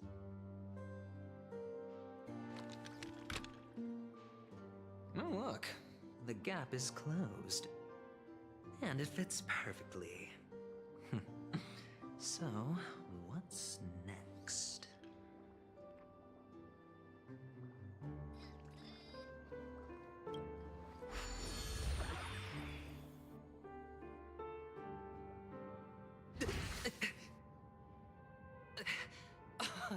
Oh, good heavens. Did I shrink? Am I still in a dream? Indeed.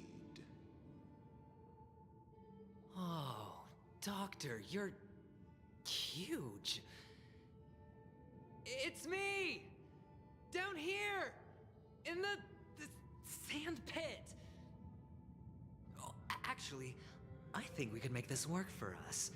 Just find a way to slip me into Sunday's collar, and I'll infiltrate the family just like that.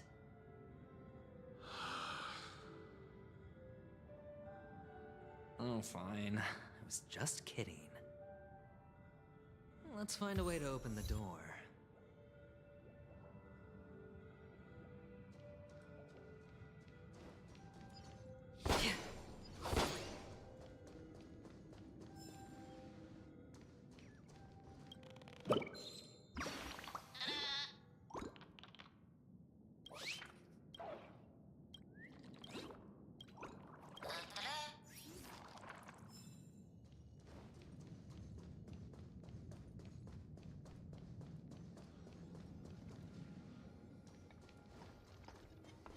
Stream forth, the gleam of old blades.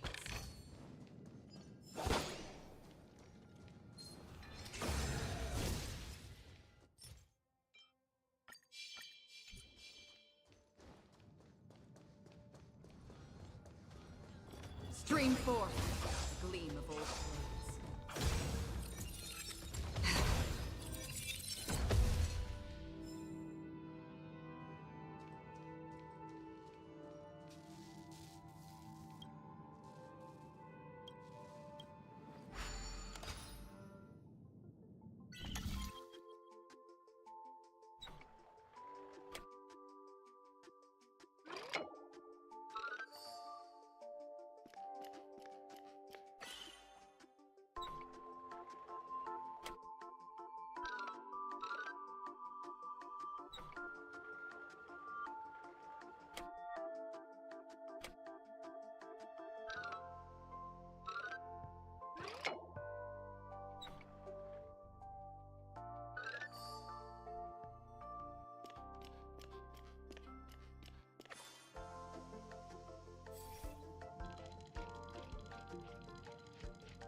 Dream force. Gleam bold flames.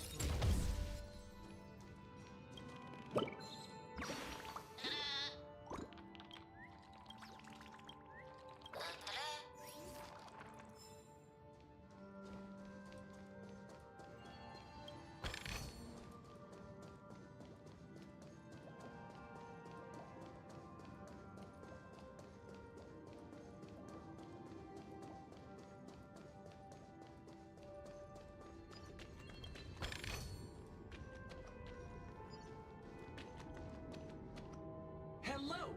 Welcome to the Golden Hour base model. I am an Oak Soldier. I will be here to guide you through the tour of the base model. Happy to be of service. And tell me about the tour. Hello! Welcome to the Golden Hour base model. I am an Oak Soldier. I will be here to guide you through the tour of the base model. Happy to be of service. Generating guide. Please wait patient.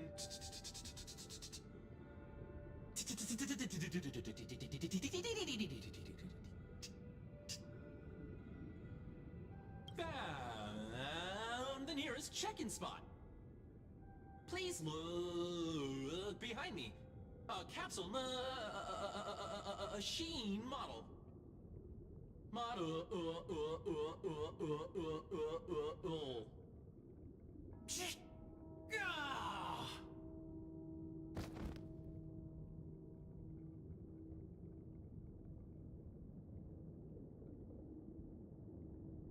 What's up with that? Now the family's toys are trying to frame me? I didn't do a thing to it, Doc. You've got to be my witness. I saw nothing.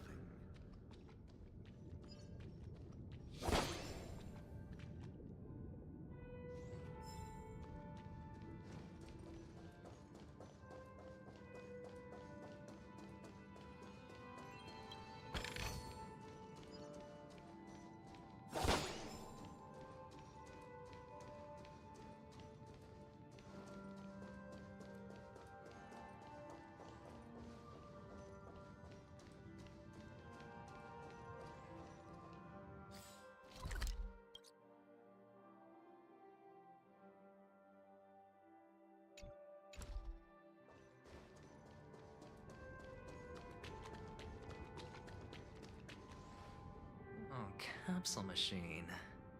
There's no mechanism on the floor. Could there be one at the top? Doctor, do me a favor.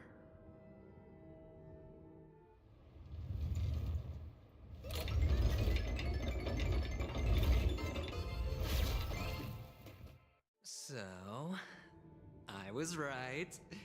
These models have interiors that look exactly like the real buildings. The only difference is that no one lives in them. Funny that Sunday puts a miniature that makes him seem like a giant by comparison right where he can see it first thing in the morning. Insecure much?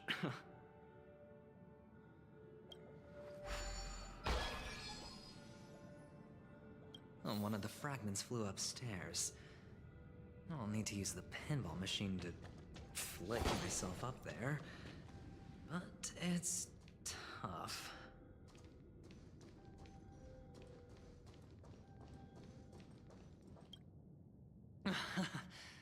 Oh, great. There's another pinball machine base here. And it's empty too. Doc! I'll need your brain power again. There's no need to yell, I can hear you. The pinball machine must be hidden somewhere in the hall. Like the arch. Wait here, and I'll be back in a minute.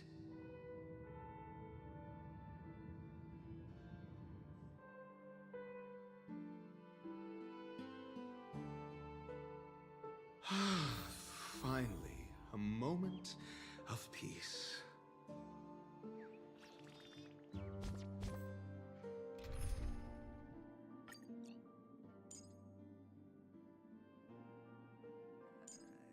Doctor, shake a leg.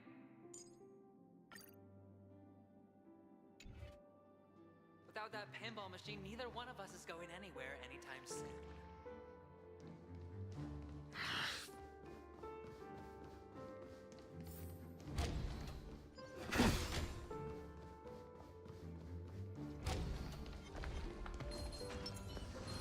Stream forth the gleam of old blades.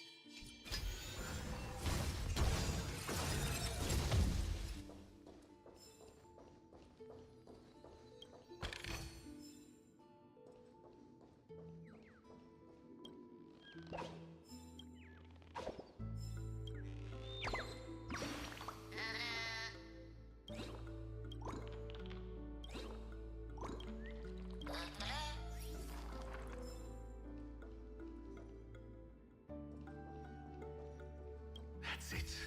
Pleasant moments of solitude are always fleeting.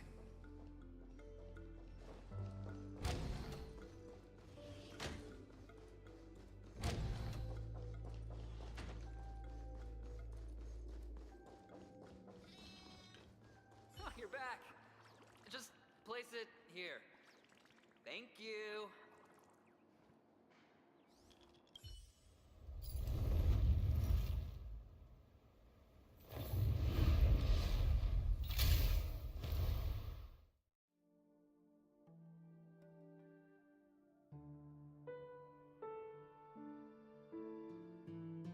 Thanks, Doc.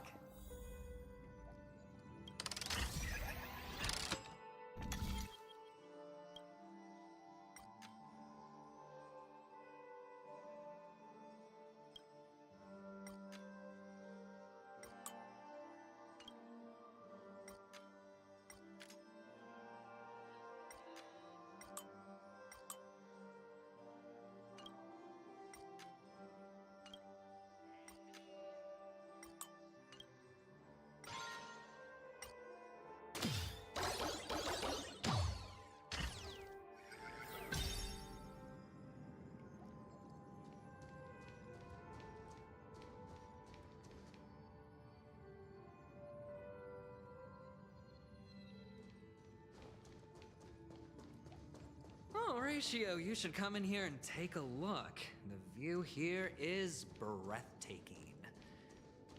Honestly, you could easily squash me with just a pinch. If that is your wish, I will do so without a moment's hesitation.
All done.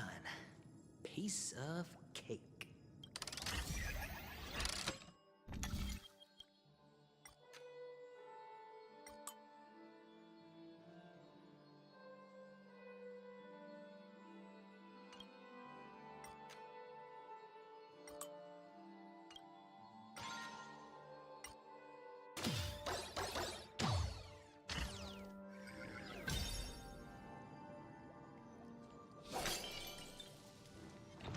Stream forth the gleam of old blades.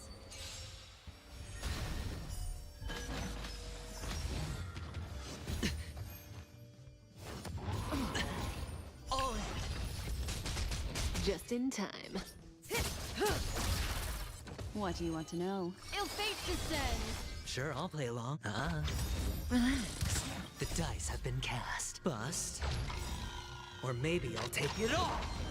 Good times, never last. Time to say bye. Boom. I weep for the departed. It too shall fall. Destined for oblivion. Say bye to breathing. Destined. Stand still. Hedge your... Another journey begins in still waters of oblivion. Memories are ever-changing. Beneath the waters lies an endless abyss! I weep for the departed. It too shall fall. Watch your head. What do you want to know? May as well kill them all.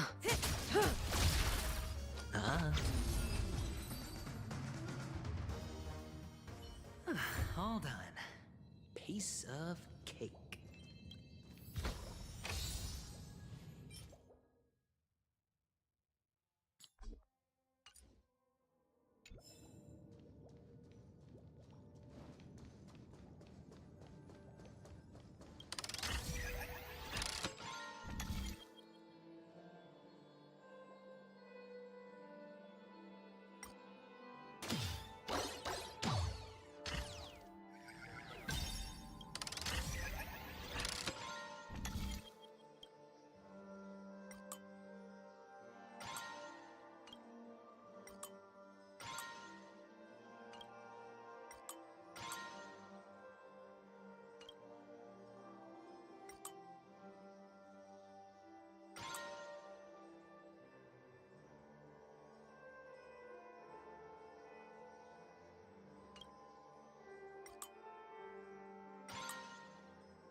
Stream forth the gleam.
Stream forth the gleam of old blades.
joyous tour of Toy City has come to an end. Makes me feel sad. Penacony isn't all bad, right? I'll use this interesting experience as a talking point at the poker table.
It's a pity you made it out of the sandpit alive. Sunday is just beyond this door. From my limited understanding, he's not someone easily handled. Are you prepared? Yeah, only I believe he's the one who should be prepared to face me. Tell me about your plan. I don't have a plan. I'll just play it by ear. There are only two kinds of bargaining chips when dealing with people. Benefit or fear. Looks like sincerity isn't in your dictionary. Am I not sincere enough? There's no need to emphasize it. We've got to make good use of death. That man's sister is dead. He won't be able to turn a blind eye, and that's fear. And I'll help him find the murderer. He can't do it due to his status and position, but I can. And that's benefit. On what basis do you believe he's incapable, necessitating the delegation to someone from a rival faction? The IPC?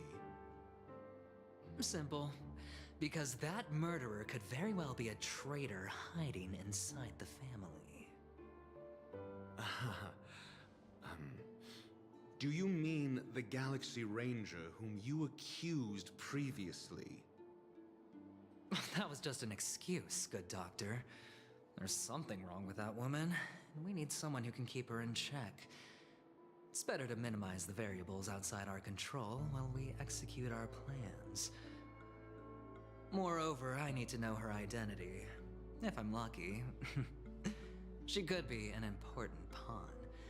And it's good to have more helpful friends when dealing with this matter. But honestly, the murder case is likely unrelated to her.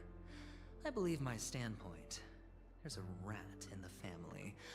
Otherwise, why would Mr. Sunday arrange a private meeting with us? This isn't an interrogation, but a secret negotiation. We'll see. Using Robin's death as a bargaining chip, I'll win back my freedom and power. In the end, I'll ruin this beautiful dream and create the grandest death. If the chance of winning is just beyond this door, even if that chance is close to zero, well, you can't win if you don't play, right? Ah, the charming audacity. To think that you, of all people, might emerge victorious, dear gambler. 3 chips are enough. All or nothing.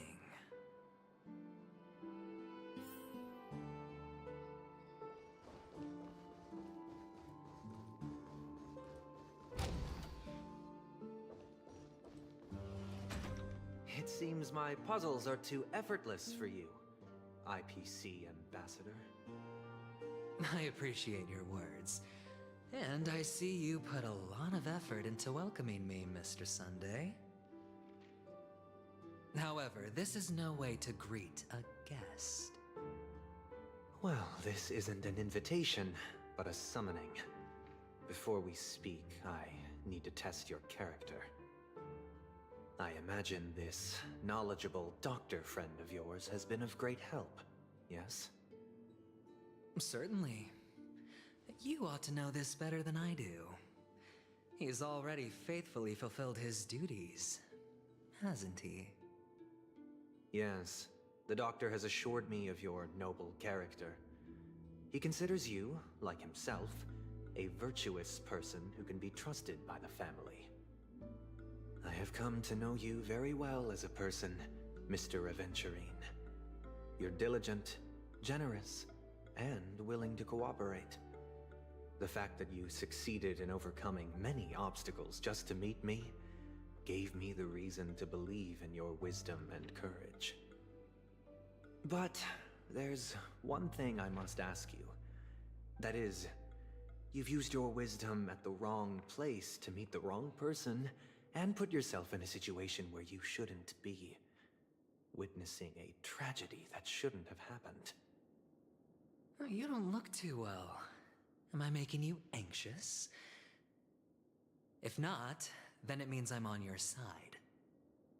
If I wasn't mistaken, you'd just made a serious accusation against the family.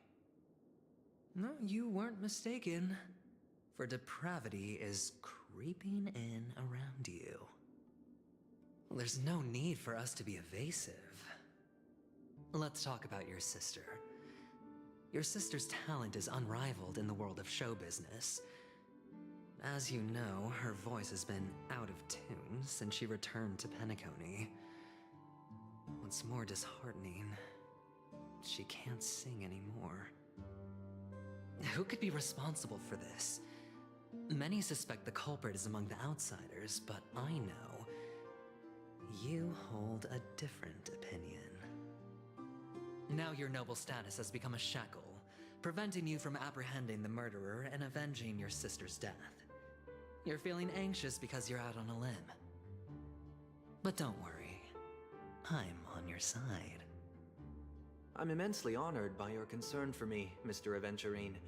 Since you're so selfless and generous, I believe you wouldn't ask for anything in return, would you? Well, naturally, you wouldn't incur any loss from this.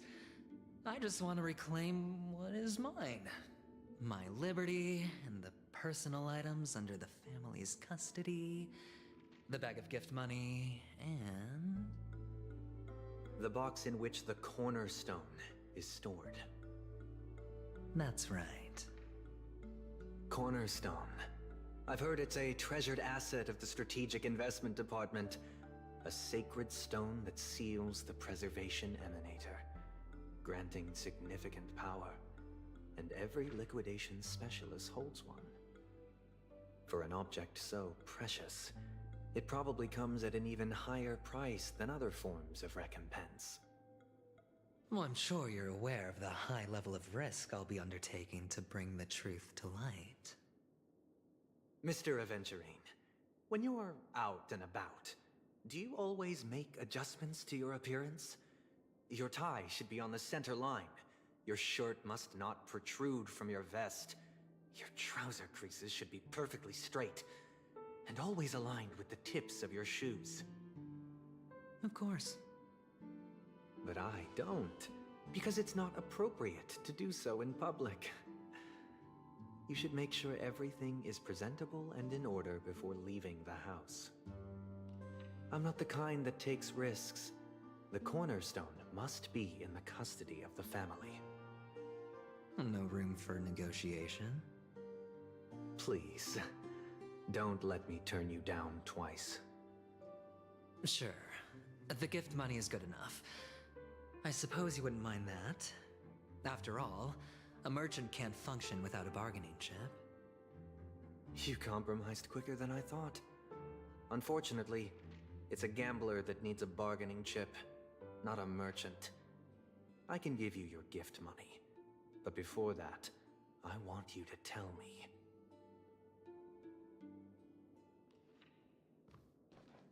The fact that you can decisively forsake the box you asked for? What exactly is stored in it?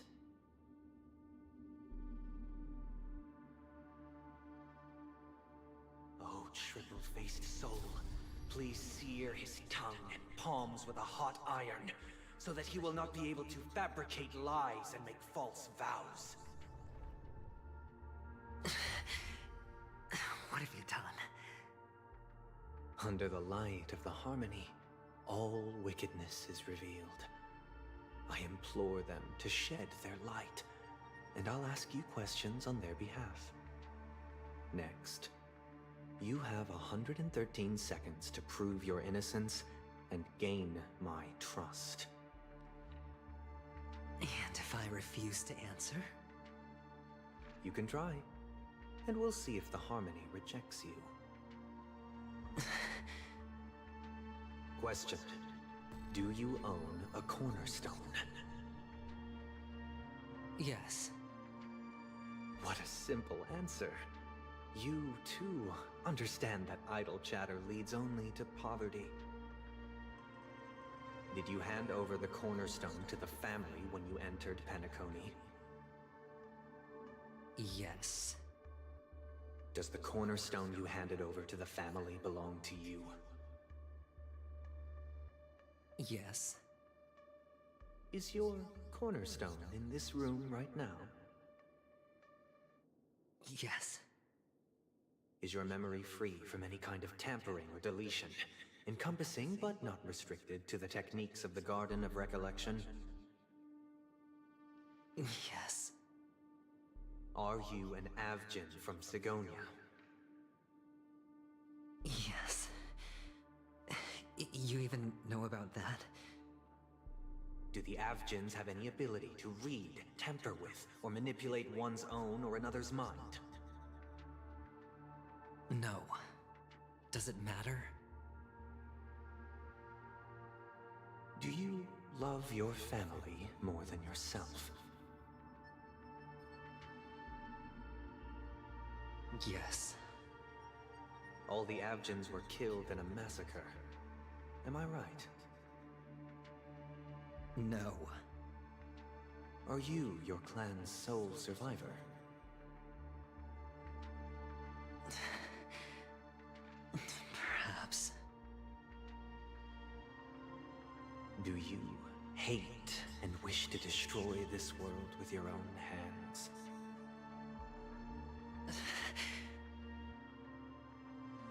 I don't know. Interesting. Now, the final question. Can you swear that at this very moment, the Aventurine Stone is safe and sound in this box?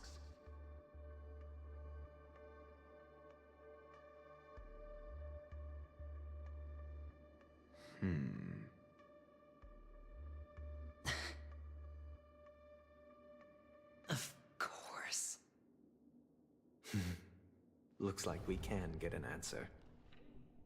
Open it, Mr. Aventurine. It's your last chance to defend your honor.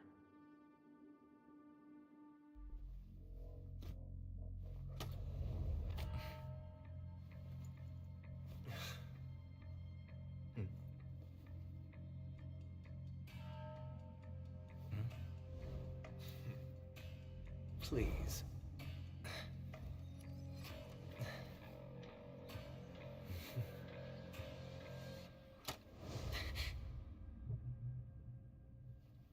Are these what you're looking for?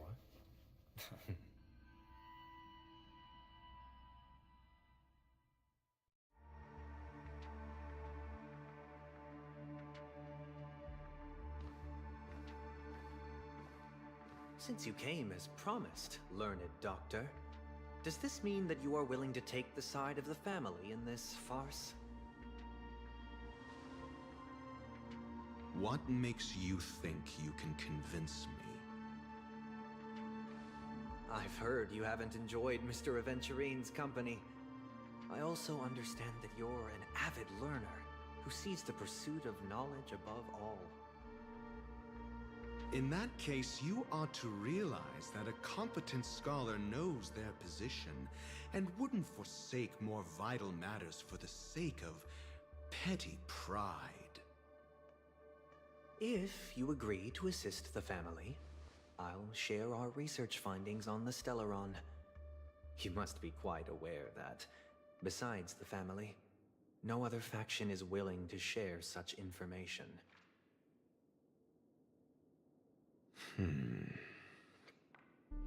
Cut to the chase. What do you need from me? I need Mr. Aventurine's comprehensive plan. Haven't you confiscated his cornerstone? You can't expect a featherless bird to take flight. But I've also heard the 10 elites in the Strategic Investment Department have united, progressing together in the interests of the IPC. You'll have to speak more clearly than that. The cornerstone, which Mr. Aventurine surrendered. Was it really his? You question whether he would entrust you with someone else's cornerstone. The 10 Stonehearts aren't as united as you think. Cornerstones are significantly more precious to them than their very own lives. But you know that he's a crazed gambler. The more vocal he is about it, the more cautious I must be. I never imagined someone would share his way of thinking. Honestly, you should see a shrink. Bring it. The box containing the cornerstone is unique, and only IPC senior staff and related members can access it. But I happen to be among them.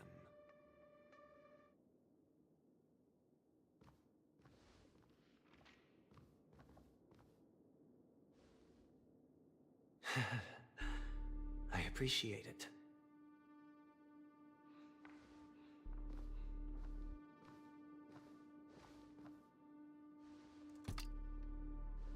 Unfortunately, your guess is correct.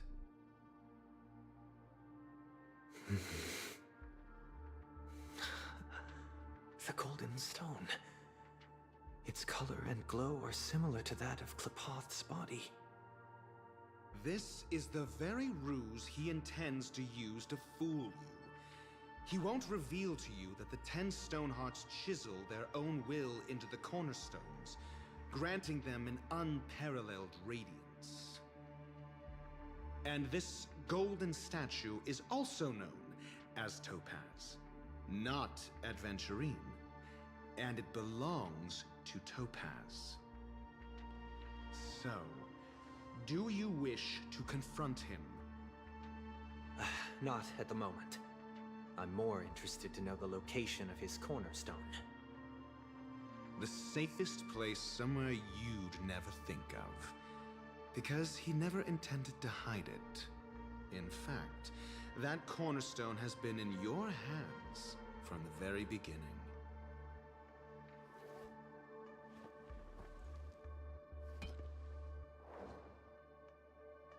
I see. This bag. Mixing a cornerstone, more precious than life itself, with a bunch of worthless jewels, disguised as a gift of money waiting to be confiscated, is indeed in line with Mr. Aventurine's style. Then he makes up some trivial excuse, downplaying the matter, and requests the gift money. This is a gamble, one he's all too familiar with, betting on your single misstep, leading to a total loss. Learned doctor, I am grateful for your help.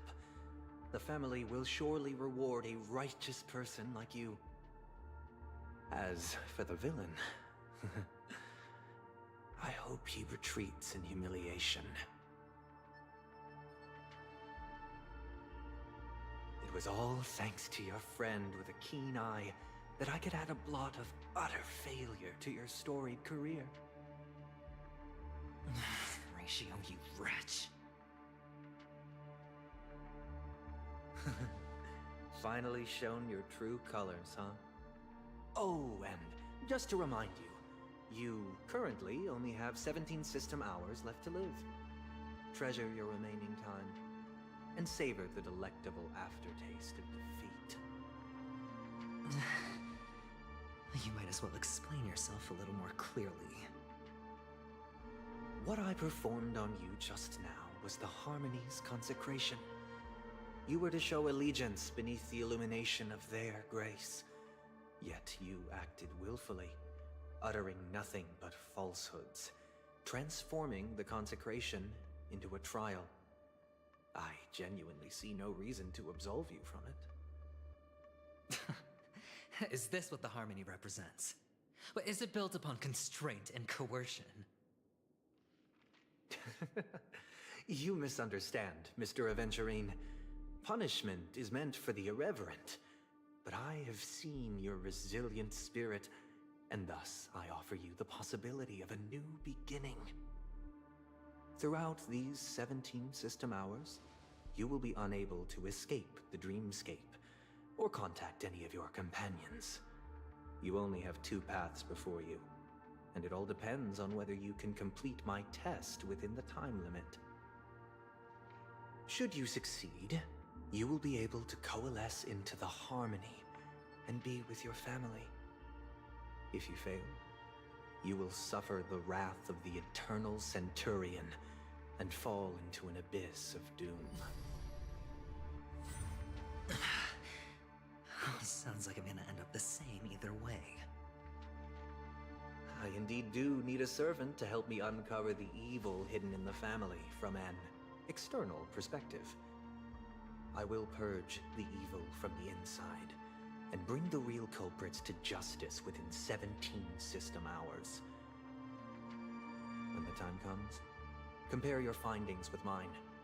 If both our findings align, or if you can provide me more insights, then they will truly be able to grant you mercy and honesty. Shameless hypocrites. You took everything from me and still demand the truth? That isn't fair. Your carnival reeks with the stench of cash. Nothing is achievable without it. This is meant to be an act of personal virtue, not requiring the family's support. Your bag is over there. Do as you please. I believe you can trade this bag of worthless jewels for everything you need. That's what gamblers excel at, isn't it? Off you go, Mr. Aventurine. You are free. I will wait here for your good news.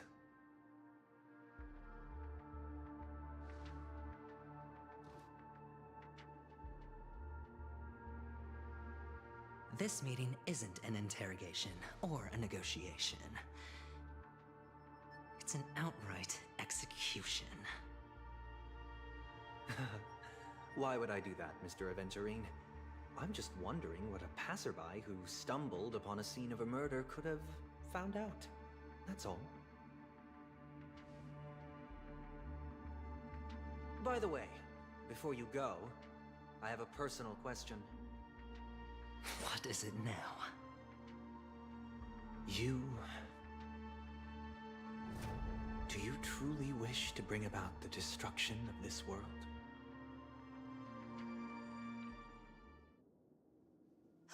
Kakavasha! Where did you go? Oh, are you injured? I got it back, sister. You went to look for them? That's too dangerous. It's just a necklace. It's neither food nor water.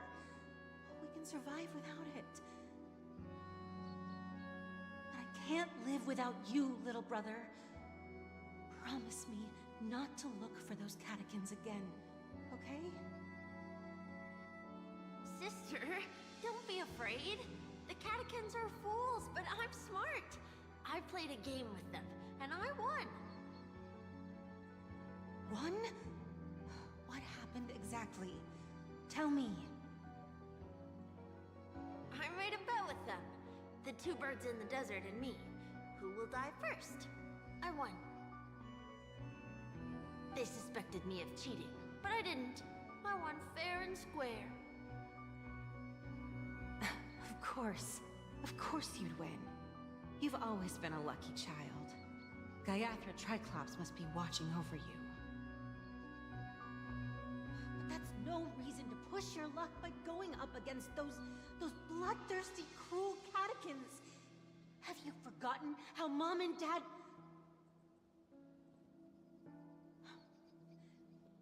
Look, this is just a necklace.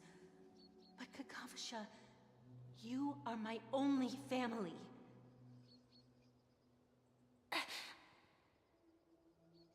I'm sorry, sister. I thought you'd be happy. Because Mom left you this necklace. There'll be no next time. It is important, but not as important as you, my dearest brother. I don't blame you, but you must remember what Mom said. Pain and poverty are the trials of Gaiathra Triclops. She has also granted us a chance. And that's your good luck, Kakavasha. Your good luck is the most precious wealth we, all Avgin, have. You're a child blessed by Gaiathra Triclops and can lead the clan to happiness. So always remember to protect yourself and never resent the pain and poverty you're going through, all right?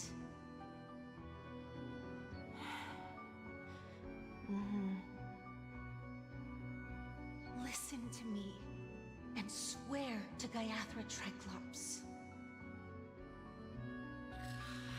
Okay. We'll swear to Gaiathra Triclops to protect this wealth. But sister, if Gaiathra Triclops was really watching over us, then why did she not protect Dad when he was swept away by the quicksand? After all, Dad went to the Catechins' land only to prepare for Gaiathra Triclops' offerings. And where was Gaiathra Triclops when Mom was shivering in our arms? Mom was still pleading for Gaiathra Triclops' forgiveness under her breath until the moment she closed her eyes. Sister, everyone praises me for being smart, but I don't get it. If every rainpour was Gaiathra Triclops' forgiveness and grace, then how bad were our sins? So much so that we were born in this world of death?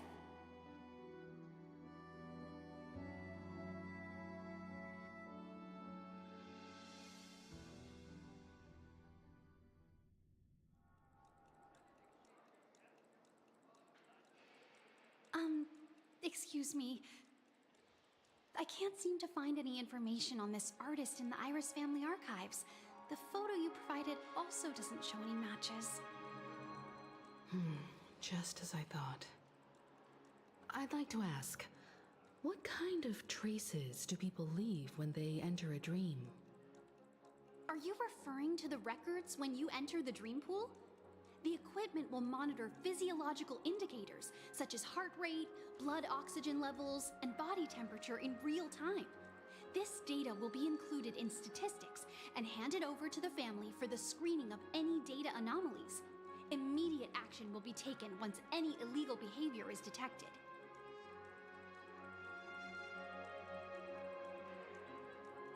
I apologize. The hotel does not have access.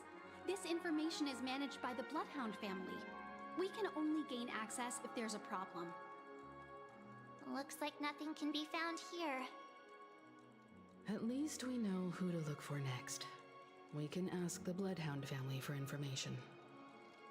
Thank you for your assistance, Miss Allie. By the way, is Miss Robin doing fine? We are looking forward to her performance. Fine? What does that mean? Is there something wrong with Miss Robin? The preparations for the Charmony Festival have been proceeding smoothly, so I guess things are pretty good. I believe she will be able to put on a spectacular show for all of you. I'm sure. Sure enough, no one knows about Miss Robin. I'm not surprised. But that Miss Firefly is truly mysterious. There's no information on her in the hotel system. Even if she's a stowaway, she should have a disguised identity after entering the planet. She's also in the running for the legacy. How is she going to sneak into the dreamscape unnoticed? Is there any other way to enter a dream? Besides the hotel room's dream pool?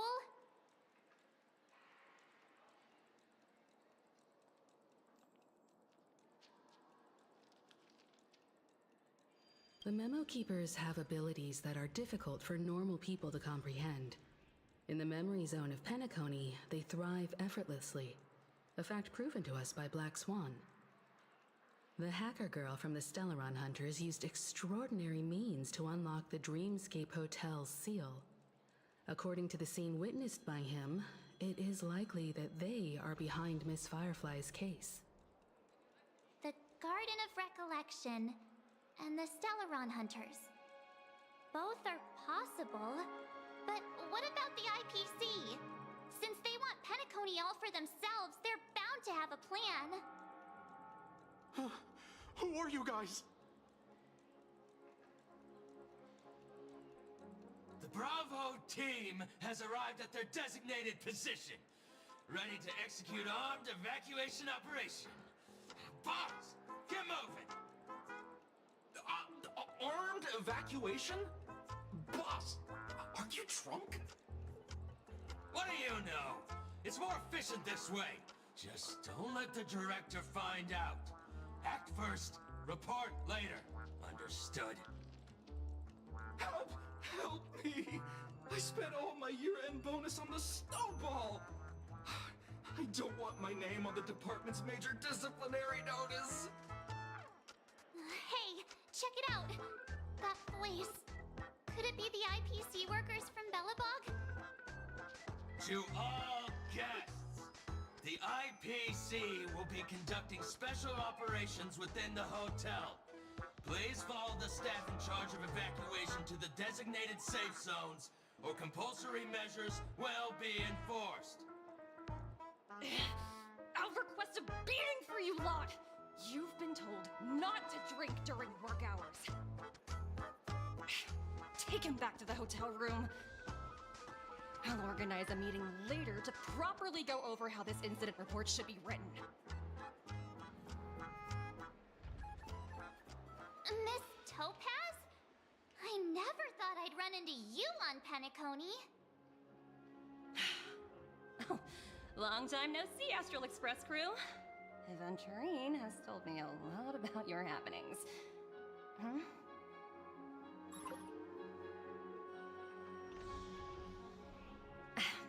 It's fine. Do as they ask, and try to avoid any conflicts with the family. Report to me before taking any action. Yes, all right. As you see, the IPC isn't very popular here on Penacony. Cordiality from the family is a mere facade. The former frontier prison has turned around and cuffed its shackles on the IPC staff now. Only Aventurine, who carries an invitation, is allowed to attend the banquet. An entourage like us, we can only sit around in the reality hotel, unauthorized to even enter dreams. No wonder Aventurine's scrambling to partner up with someone. The IPC can't back him up in the dreamscape. His situation isn't optimistic, I hear. You're all helping to investigate some dirt on the family, are you not? Let me know if you need anything outside the dreamscape. The IPC always treats its partners well. Thank you, Miss Topaz. We're on our way to the Hounds to verify some intel. Perhaps you've had dealings with them? Yep. They're tailing us right now. Why not go and talk to them? It'll take the spotlight off me. Being constantly stared at is really uncomfortable.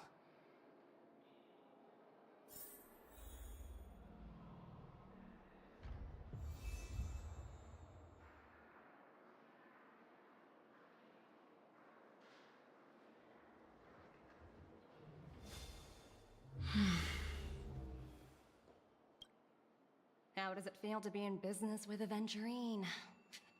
I bet you're not used to it. That's just his style. All or nothing is his mantra. He's always cozying up to his clients while egging them on to undertake some dangerous assignment with him. But everyone has their merits, so I won't comment further.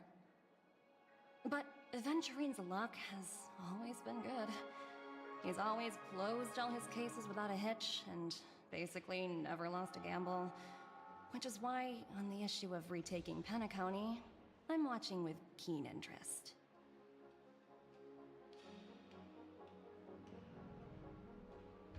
As for the 2 cases, apologies, but I don't have much info on them either. All I can do is ask you to keep digging for more details.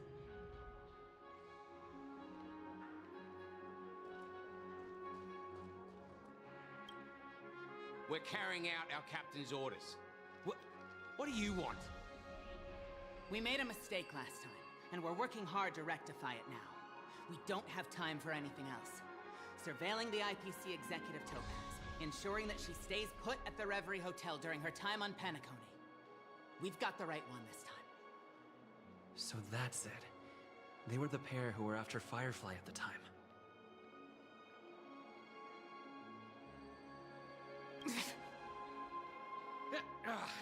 It's you again. Back for more trouble? We're not afraid of you this time. Well, spit it out. Stop bothering us if you've nothing important. So you know each other. Why do you keep running into people you've beaten up before?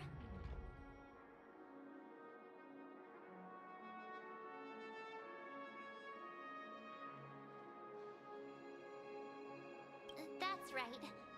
We're investigating a murder for the family.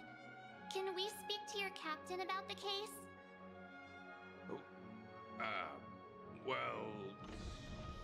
Hey! The security officer instructed everyone to shut their traps before he returned from Dream's Edge. What murder? You'd better stop spouting nonsense. Yeah, that's right. We have nothing to report. Please leave. Looks like they're not going to cooperate. But they did at least tell us that the captain is at Dream's Edge. Why don't we just look for the security officer then?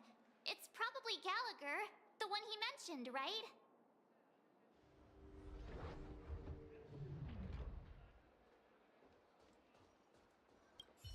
Please, continue to investigate the case.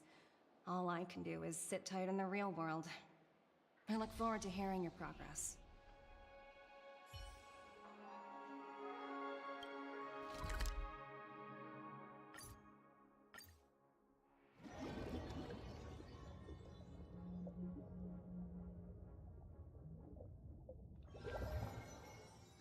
Such tight security. I bet they're stumped by the case as well. Gallagher. Gallagher. Where could he be? Constructing dreams is something sacred. Dreams are supposed... Apologies. The Bloodhound family is running an investigation up ahead. No unauthorized personnel allowed. Hold on a minute. I think I've seen you before. The gray-haired one. How much trouble have you stirred up exactly on Penacony?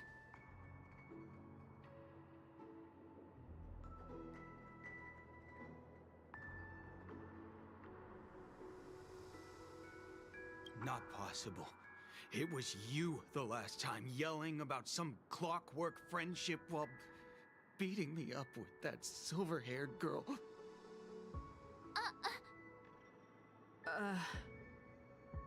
I'm not letting you get by this time. Please leave, or I'll have to get on my knees and beg you. Huh? What kind of heinous crime have you committed now? Hold on, sir.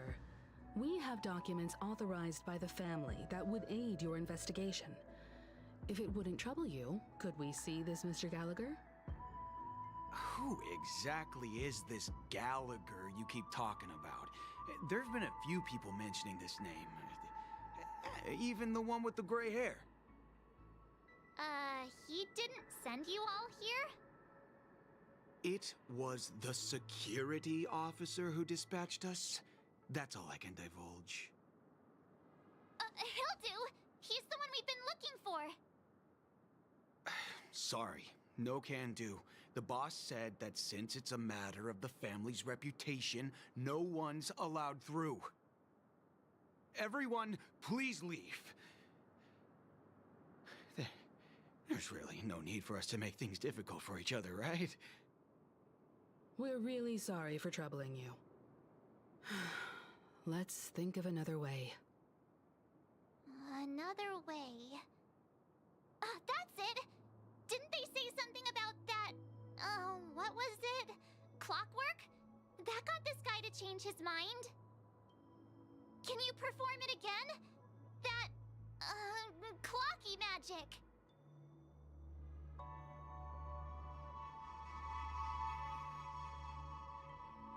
Please?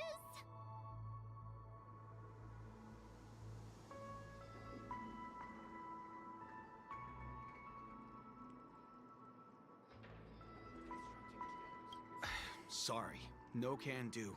The boss said that since it's a matter of the family's reputation, no one's allowed through. Everyone, please leave. There's really no need for us to make things difficult for each other, right?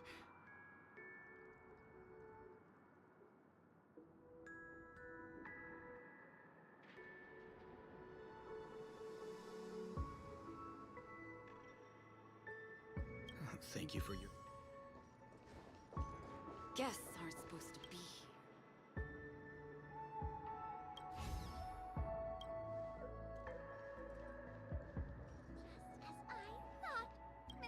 Sorry. No, everyone...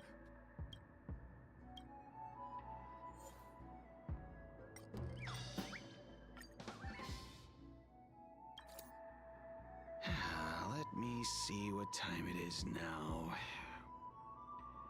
Whoa! It's this time already! What? Time to clock out! And no one's gonna stop me.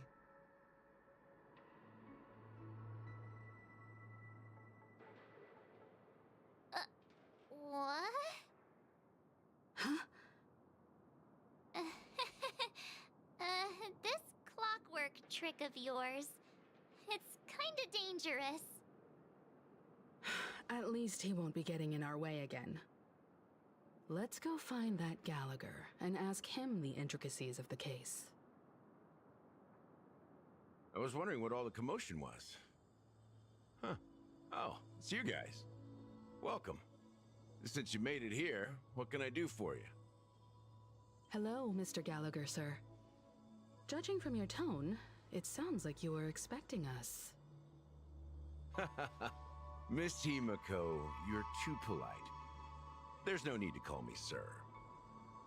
Mr. Gallagher, you even know my name. Of course I do. You folks are from the legendary Astral Express, and honorable guests of the Watchmaker. I had an encounter with this gentleman in the Golden Hour. I remember that little silver-haired girl was there too. I'm sorry for what happened to that kid.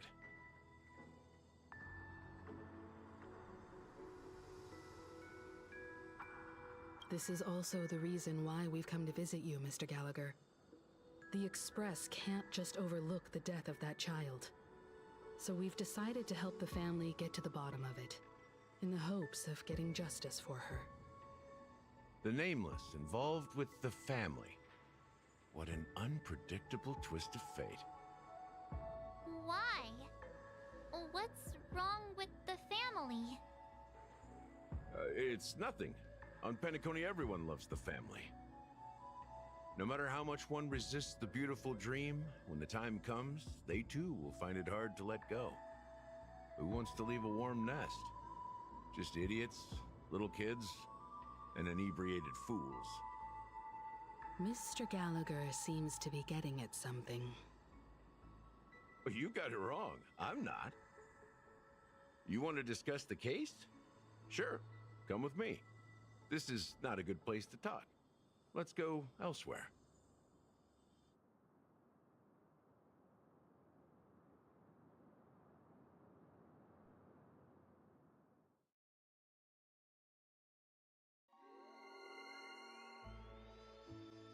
Even after that chilling tragedy, this dream is still running effortlessly. Other than the family of the Harmony, it's hard to imagine any other power in the universe that could sustain a building of such magnitude. The family itself is a huge, perfect building. Like a living idol. Each member of the family sees themselves as a piece of the divine puzzle, revolving around a singular core and a shared ideal.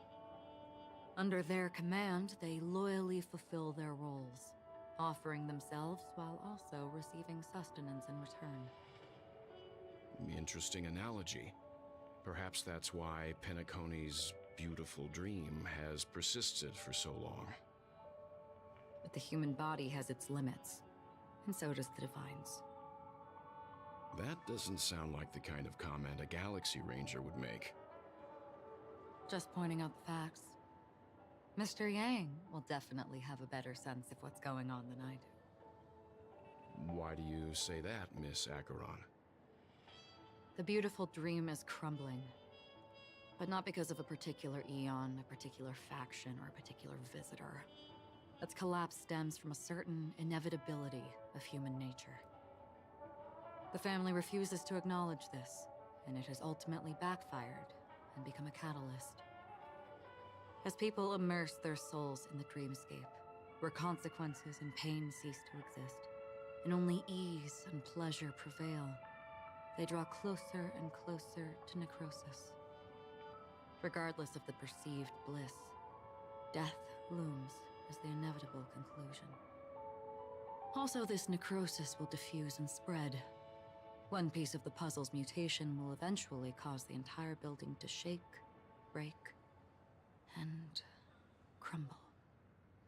In the end, the dreams that people built in the name of freedom became the cage that imprisoned them.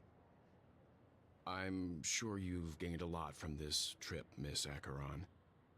Are you willing to share your findings with me? Of course. That's if I remember.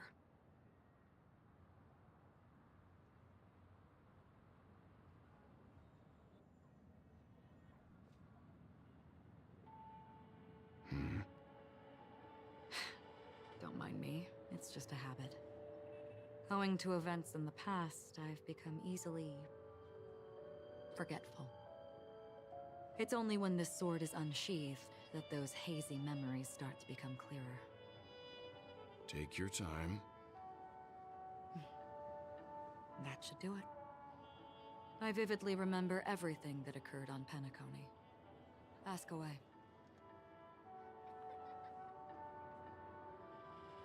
The moment of daybreak. I've heard that's where the Dawn Factory, which processes the foundation of the dreamscape, is located. Behind the dreamscape's song and dance stand many imagination factories. Workers create all kinds of whimsical works day in and day out in their dreams. Then they return to reality and sleep on a narrow bed in a room. A far cry from luxury. They say it will suffice. Experiencing the bizarre and motley dreamscape is the best reward.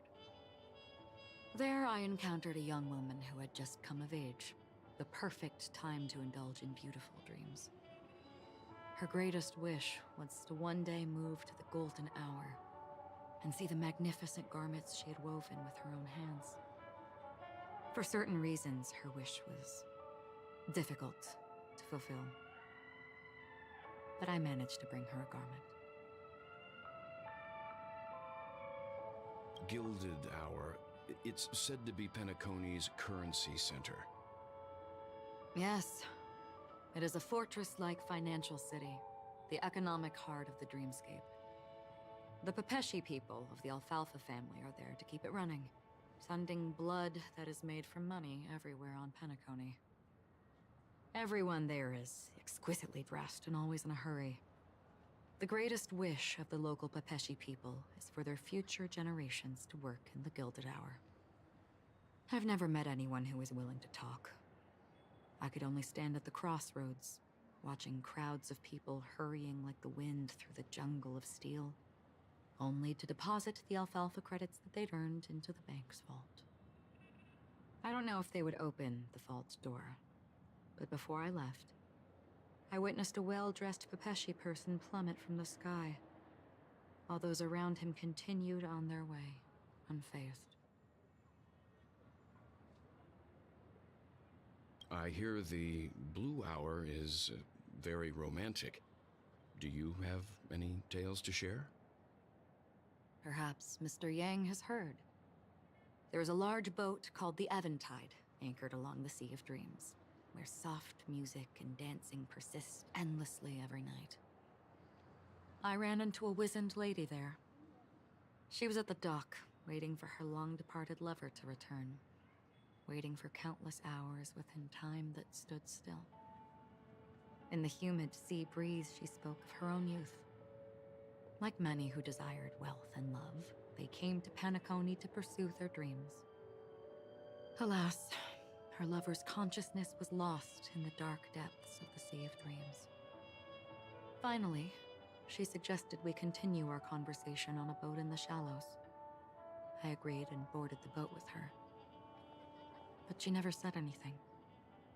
Her eyes absent-mindedly gazing at the horizon for what seemed like forever. Finally, we retreated to the beach. The dreamscape of chic, luxury, and consumerism, the moment of dusk. My companions have been there too. Then you all must have seen those who are attempting to realize their dreams. Or have realized them. Scattering money as if it were dust and betting it on all or nothing. Everything has a price, and everything can be bought or sold. Even dreams themselves. I saw an Intellitron there, who was preparing to auction himself. When someone wins a bid under stipulated periods and rules, he would do the buyer's every bidding, becoming that person's very possession. That Intellitron had been auctioned off 12 times, and I participated in his 13th. That was the grandest banquet I had ever attended. But never again did anyone cast another glance at him. This time around, there were no successful bids for him. This is what I've seen and heard along the way. Someone once said to me, Penacony wasn't like this a long time ago, nor should it be. I've traveled through the reality and dreamscape of the planet of festivities, watched the tides of night rise and fall when time stopped for people, where the spirits of the rich and impoverished remain forever fixed on their own scales. This is why I think the collapse of the beautiful dream is inevitable. There might be a way to change everything.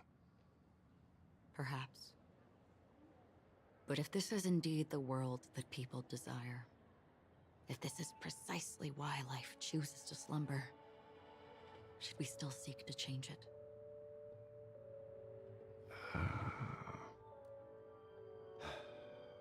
Miss Acheron, now it's my turn to share a story with you.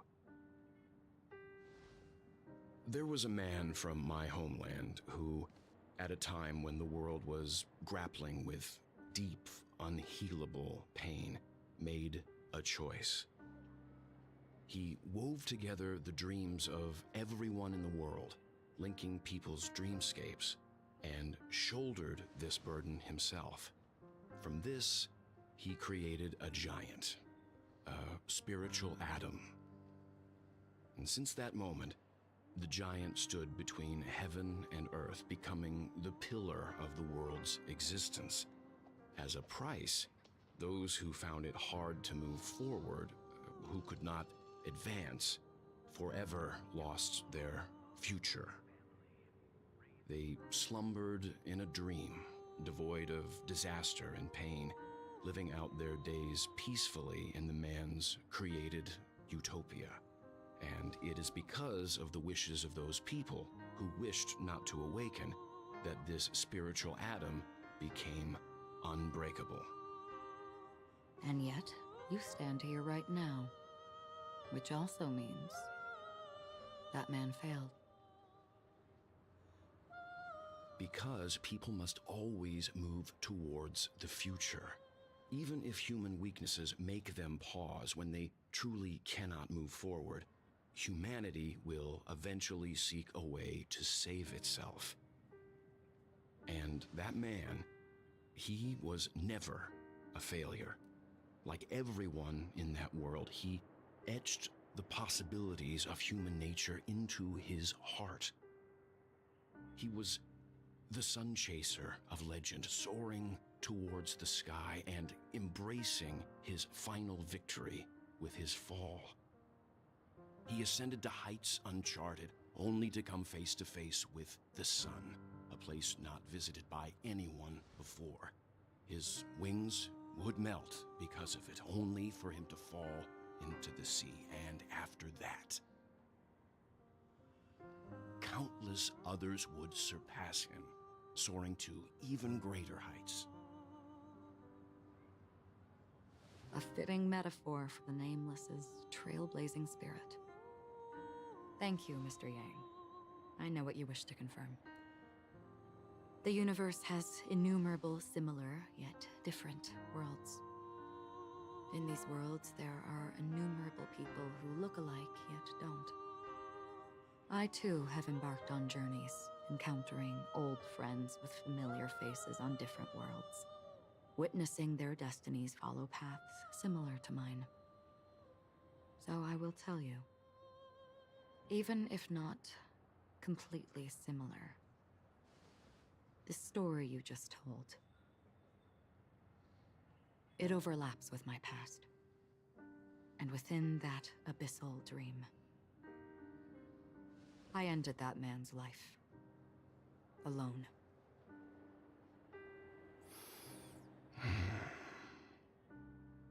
I am not who you think I am. Nor will my home be as fortunate as your world. I am sorry. It's fine. I don't mind, so long as I can alleviate your suspicions. There's something I still wish to know, Miss Acheron. Under that representation of the hunt, exactly what sort of power is it that has motivated your solitary journey thus far? Mr. Yang, before answering that question, I wish to continue the previous topic. I like your analogy very much. Indeed, birds are born to fly. But in a distant past, their ancestors could only gaze at the sky in envy. They saw that faraway ray of light from above the heavens, piercing through the clouds and blanketing the earth. And so, time and time again, generation after generation, the birds spread their wings and took to the sky, attempting to touch its ceiling, all because the sun was there. Then, what if the last bird finally soars into the sky, only to realize that the end of the light is not the sun, but darkness? Then why, exactly, do we even walk towards the light?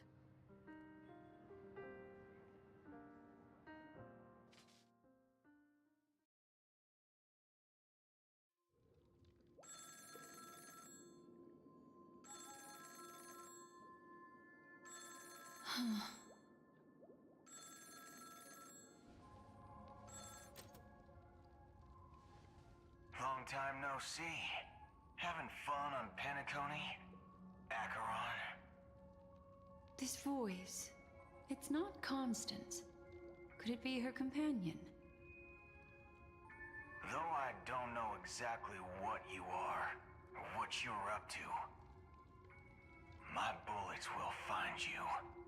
Until then, you best find a casket store on Penacony and ask the owner to reserve a good quality casket for you, imposter. Imposter? I see. She gave my whereabouts to someone who's tracking Acheron too. Who are you? Huh? Did I make a mistake? Who the heck are you? I'm the Garden of Recollection's memo keeper. Not bad. This is the kind of tough challenge I like. You that imposter's bodyguard? Never mind. It's fine. I'll leave a round for you. So get that forehead clean and wait for me.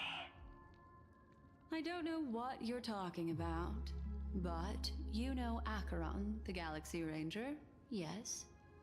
I have something to ask you.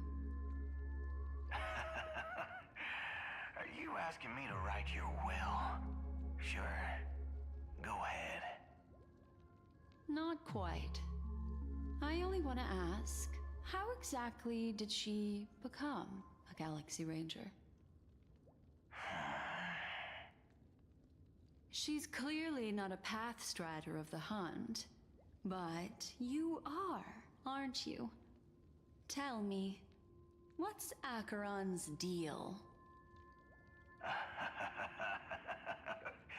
Sure. Heck, never thought I'd come across an ally. What a stroke of luck. Well, I'll be on Penacony soon. Memo keeper, go buy a bottle of his Donna's White Oak and warm it up, and I'll raise a glass to you. That lady's passed. Well, nobody knows. But if all you want is a simple answer, sure, you best get a chair and take a seat. That woman, named Acheron, is an emanator who should not exist.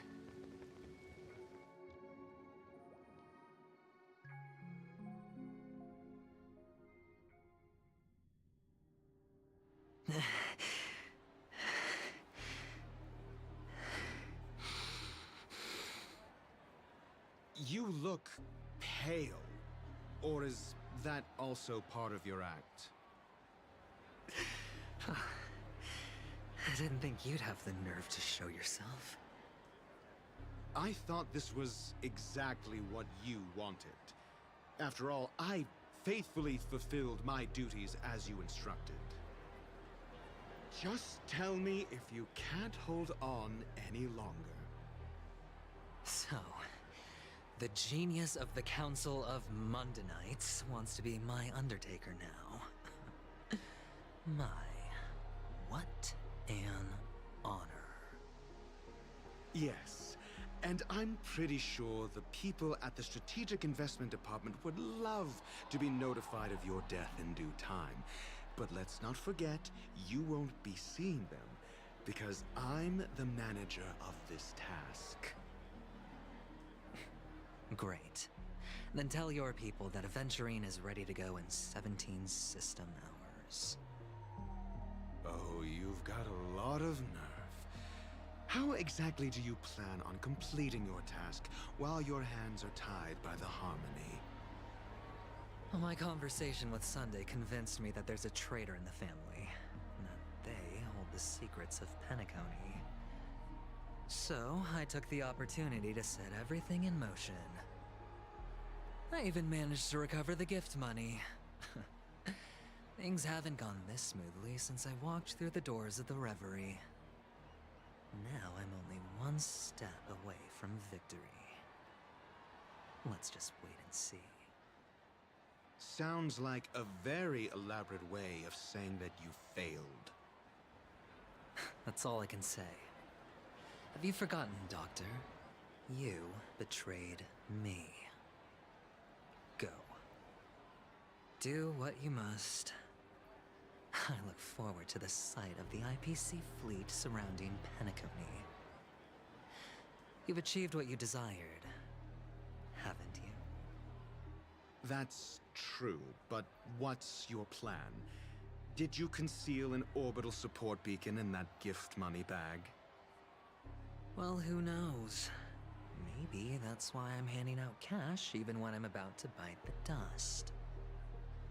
You are indeed a gambler. An insane one at that. Maybe I am. Who knows? Fine. Here, take this. Open it when you're on your last legs. You'll thank me. What's this? Medical advice?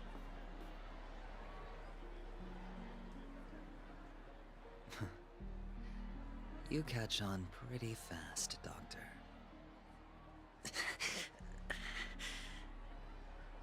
Asking me to solve a case without giving a single clue. How typical of you, you wing-headed scoundrel. But the way you're all on edge about that stowaway, it's just as I guessed it would be. As for now, let the rain of wealth from the IPC fall evenly on everyone.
Would you be willing to support my performance? And keep the Song of Beauty alive in the cosmos? Wow, how fabulous! But why would you give such a wonderful gift to a random stranger like me? Well, you see, I can't bear to see anyone in this sweet dream suffering from poverty. That's incredibly kind of you. Thank you so much, sir. If you ever get the chance, please, feel free to come by and indulge in my singing. Sure thing. Oh, by the way, do you happen to know anything interesting about death? Death? That's a pretty scary topic, and it doesn't really match the mood of this sweet dream. Oh, you see, I'm a tabloid reporter collecting ghost stories in Penacony. As you know, the more chilling the stories, the more attention they get. Maybe you could help me out. Well, if you're up for some gossip, it's not about death, but there have been some rumors about a guest at the reality hotel who fell into a deep sleep and didn't wake up. It was like they were in some sort of coma. Nobody knows what caused it, but luckily the customer eventually regained consciousness. Well, all customers are under the protection of the family, after all. Thank you. This will make for a very juicy headline. May Shibe protect us. Unexplained coma. That's actually what happens to your body if your brain dies in a dream. But unfortunately, the customer ended up waking up in the end.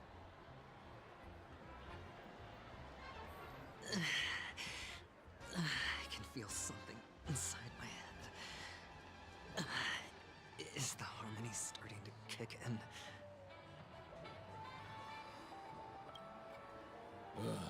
The world has truly lost its way.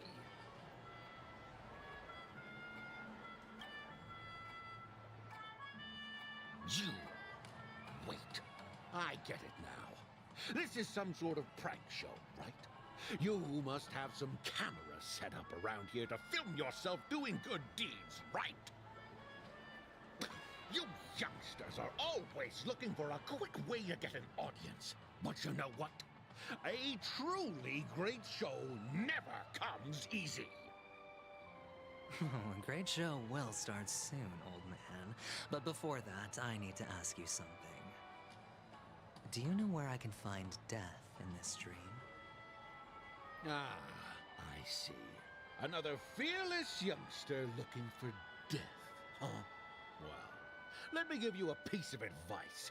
Don't think you're the first one who's ever thought of that idea. Death? Not even remotely innovative. I bought it from Dr. Edward. He claimed it was some exclusive fancy schmancy stuff. Now, what a disappointment. The effects were awful. First, some monster covered in eyes stabs you in the gut. And then all you see are blurry glimpses of buildings and lights. The sky was spinning so fast it almost made me puke. Is that all? Yeah, what else can you expect? Don't put too much stock in the Penacony movie industry. They even call this junk groundbreaking art. Can you believe it? What a joke. Well, I'll leave you be then. I hope you have a wonderful day. A monster covered in eyes. That sounds like the memory zone meme. But buildings and lights... I don't think those have anything to do with death. Well, that whole dream bubble was probably created using rumors and gossip. The disturbing voice in my head. It's getting closer. A sip of liquor. A blissful reprieve. To drown 1,000 sorrows. Let worries leave. I know I have what it takes to become a poet. Oh? You You're giving these gems to me? Didn't expect to meet such a generous soul in this place. Or are you just pitying me? Well, it really doesn't matter. As long as I have Soul Glad, that's enough. This is just a dream after all. You really shouldn't drink so much Soul Glad, my friend. It's not good for your health. Oh? Maybe I really should quit. But not before meeting the Devil of Soul Glad. The Devil of Soul Glad? Care to elaborate? Yeah. It's a seahorse with a long neck. They say it loves to appear to drunk people, especially the ones who are passed out on the side of the road. How funny. Yeah, very funny indeed. Thank you.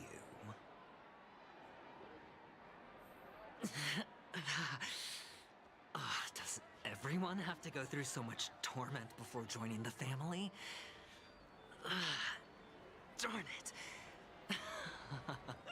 Now I just want to dig out my brain and use it as evidence.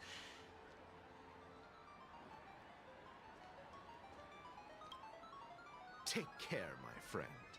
If you ever find yourself in danger, remember that the hounds are always ready to help.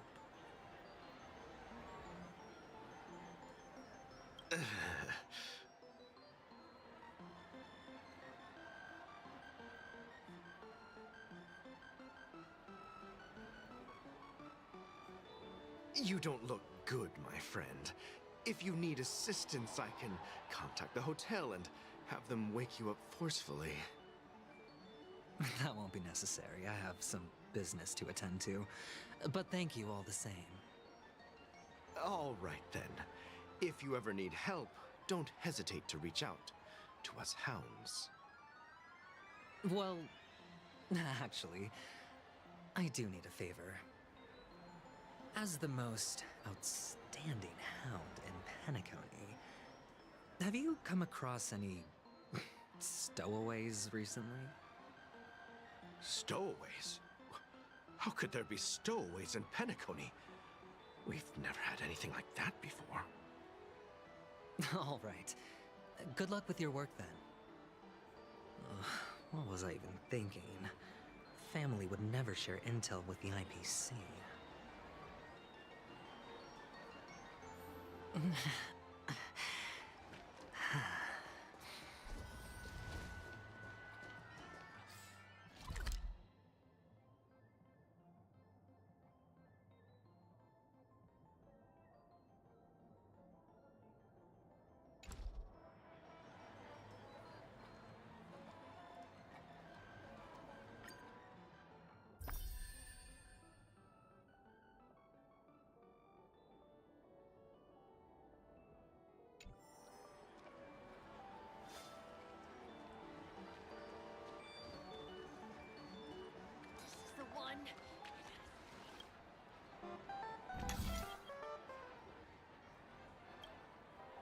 You want to talk to me? Sure, but nothing too sensitive, okay? Huh. Wealthy people have fancy ways to enjoy this dream. But to be honest, I've never seen anyone who gives out money to others like you. So, are you trying to be the prince from the tale, handing out his gold leaf garment and melting his lead heart in the fire? I'm flattered. I'm no prince, and I just thought these gems would help you speak. So, as an investigative reporter, maybe you've heard something about death? Ah, another curious soul. I see. Well, that was actually the topic I was most into when I entered the industry. But my boss shut it down. How did your boss talk you out of it? Well, She simply said, covering baseless urban legends like that would make us look like some third-rate tabloid. I thought about it, and she had a point. Reporting on stuff like blowing out birthday candles and getting spooked by nightmare ghosts isn't exactly professional material. Guess she's got a point. Thank you for sharing.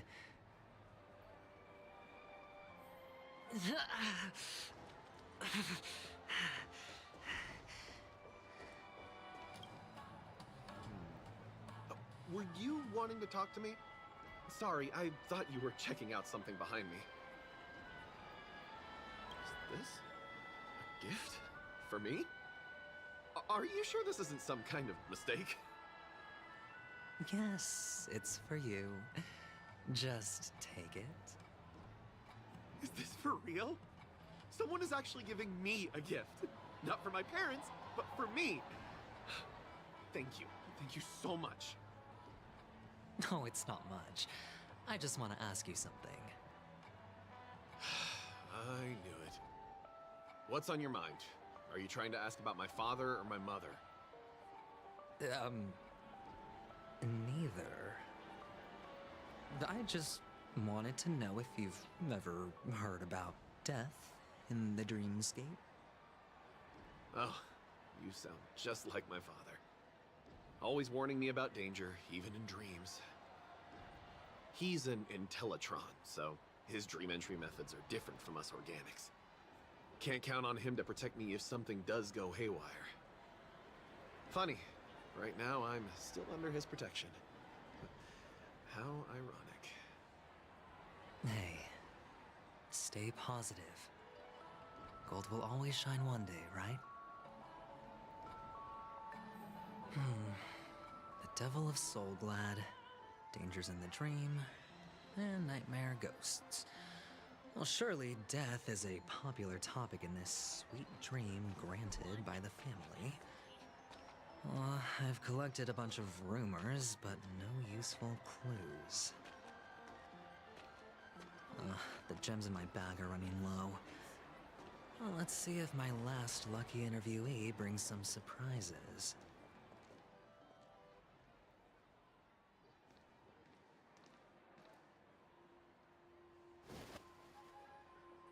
Remember what I said. You Sigonians are better off hiding in the sewers.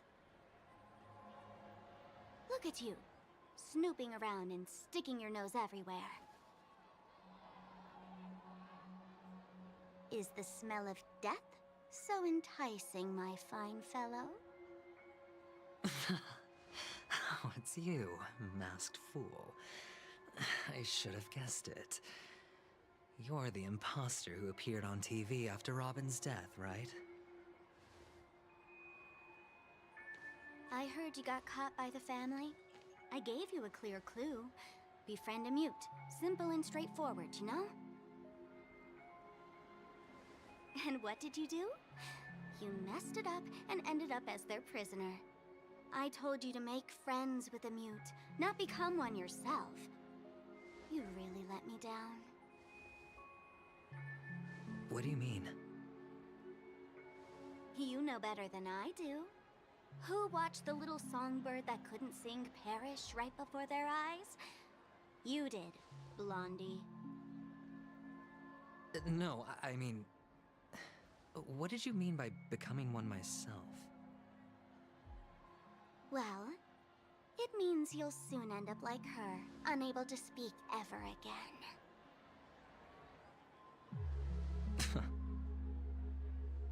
But it's a good thing if you ask me, because... Because I'm getting closer to the truth, right? Oh?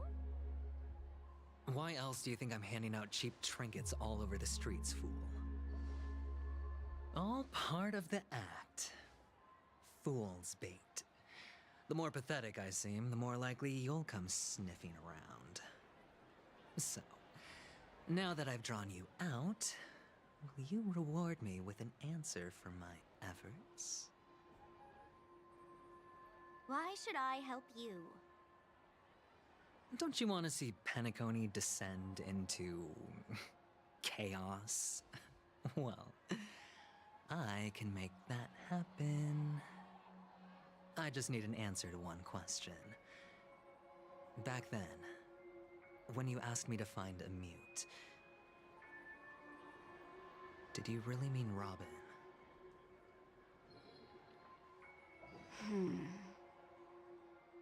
And what if I say no? Then I'll thank you. Oh, the word no has never sounded so pleasing. Well done. I admit I underestimated you, but what difference would it make? Let me tell you something. There were 2 mutes, but one is dead now, and the other, though he's still in Penacony, I'm afraid you'll never find him again.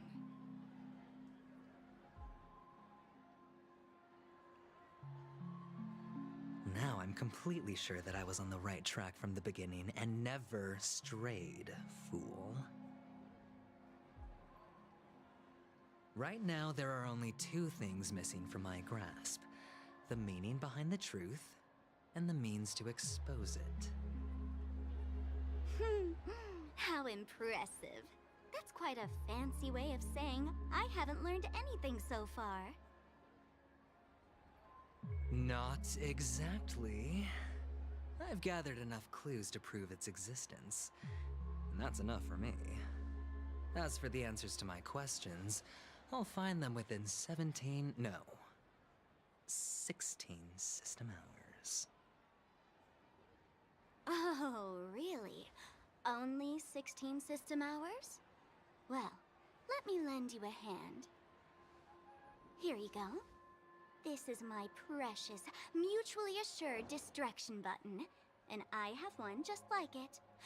When either of us presses it, the other and the whole of Penacony will go up in smoke. If you're really so desperate for the IPC to take over Penacony, blowing up the chessboard isn't a bad idea. Start from scratch. That's where the IPC excels, right?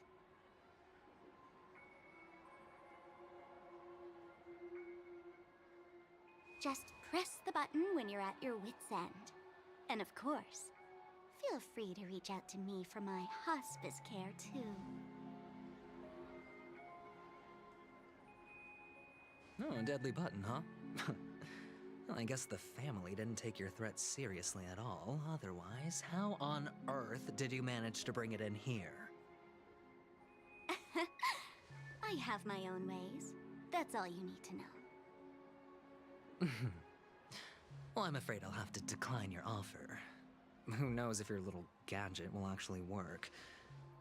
By the way, I have no plans to search for the other mute friend you speak of, but it's good to hear that he's still here in Penacony. I'll handle the rest myself. I'll orchestrate a grand finale for the downfall of the family. And at the climax, the walls will crumble, people will wake up, and those who couldn't speak will find their voices again. When that time comes, go ahead, press the button, light up the sky with a magnificent fireworks display for me. Catch you later, fool. You're still talking big, but sure, if that happens, I'll stay true to my word. Just don't let me down now, okay?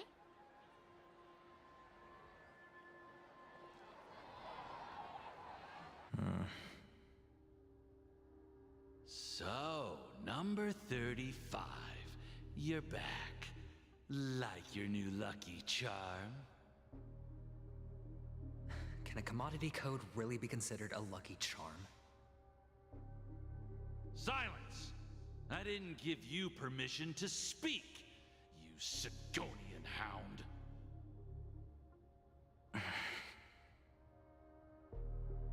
The guys in black didn't say much, so I've no idea what you did to save your skin in that massacre back in the day. But I figured you must have had good luck, so I bought you. From now on, You and your good luck are my assets. Are we clear? Your first task is simple. In addition to you, I've purchased 34 other slaves. Go and play a game with them. You came out alive after 2 days. It proves that you are the real deal. You're insane. Testing out if you're a good product. Aren't you worried that the money you spent on me will go to waste? I've got stacks on stacks, Blondie. The slave market is never short of self-righteous brats like you. But you look good, and that's why many customers are betting their fortunes on a scrawny brat like you. So go along now and don't let your master down.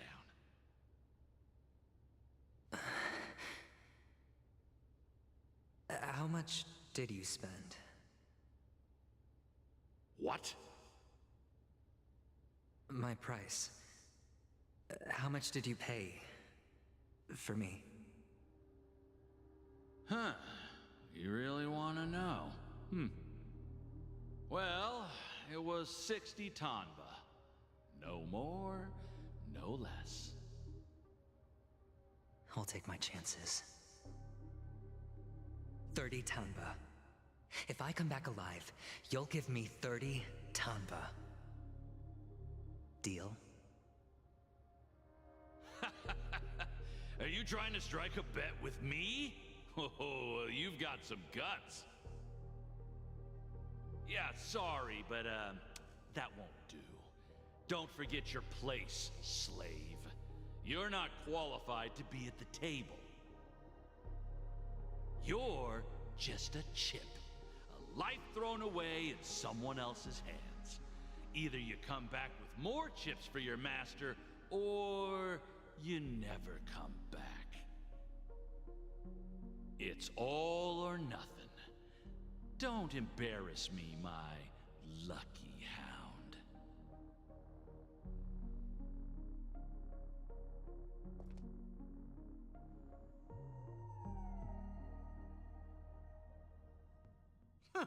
What brings you here, Gallagher? Some friends from the old days. Do you have a moment to spare, Siobhan? Oh, I have the whole day to spare. Ladies and gentlemen, welcome to Dream Jolt Hostelry.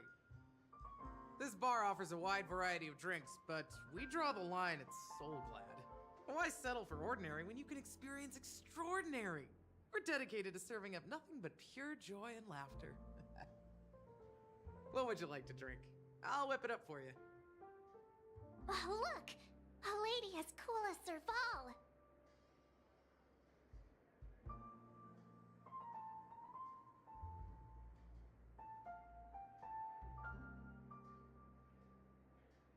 Who's Serval? Will you, introduce me to her? Huh? Oops. She's heard us. Just spare them, my esteemed bartender. I'll take over the bar today. I'm getting up there in age, and I need some practice before I forget the skills that used to put food on my table. Where did you stash the ingredients? They're all under the counter. Since our guests have traveled from afar, shouldn't you whip up some special drinks? That's exactly what I had in mind. Hey, my friends, do me a favor. Go around the bar and bring me any ingredients you fancy. The discussion might take quite some time, so I'll prepare some customized, non-alcoholic drinks for you. In the bar? But aren't all the ingredients right there on the counter? Why, we're in a dream, my lovely lady. You can help yourself to anything if you wish for it. Comfort, hunger, confusion, or even boredom. It's all within reach, right at your fingertips. Oh, did you hear that? She just called me my lovely lady. Even in reality, mixing drinks is more than just throwing ingredients together. A bartender needs to capture the bar's atmosphere, master technique, and spin a tale of mystery and anticipation. Only then can a perfect drink crafted with a customer's life story be created. In other words, what you get from your drink is down to luck, so don't overthink it. Indecisiveness has no place when it comes to enjoyment.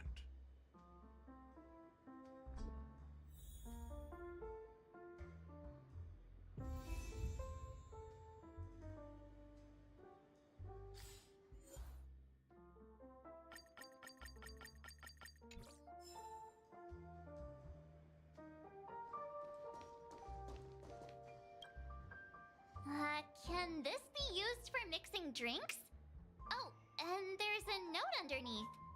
Exchange with your precious things. Oh, what should we exchange for it? And who should we give our stuff to?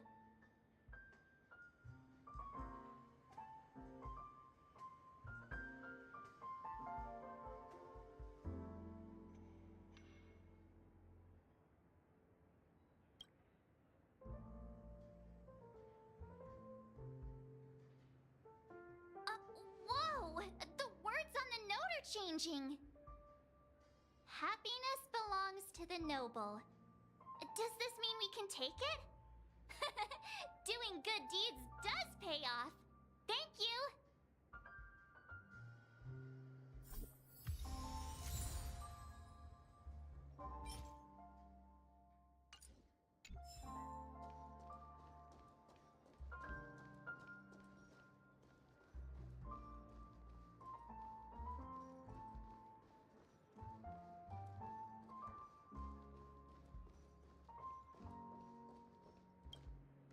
It's Soul Glad! But I thought they didn't sell Soul Glad at the bar. Let's give it a shake. Nice, it's still fizzy and has a long shelf life.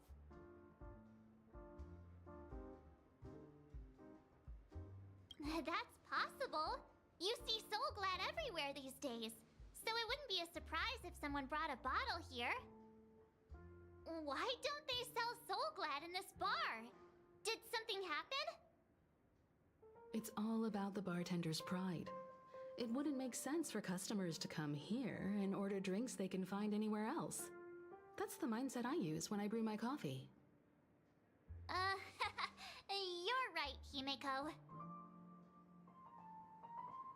That's quite a stash. Not sure if it's enough. Stay out of my way. I'm looking for Siobhan. Uh-huh? What's all the commotion about?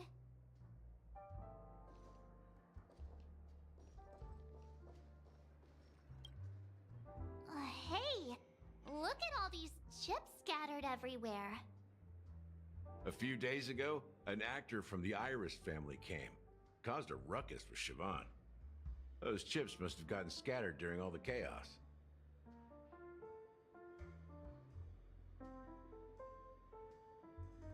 Nah, it turned out to be a landslide victory.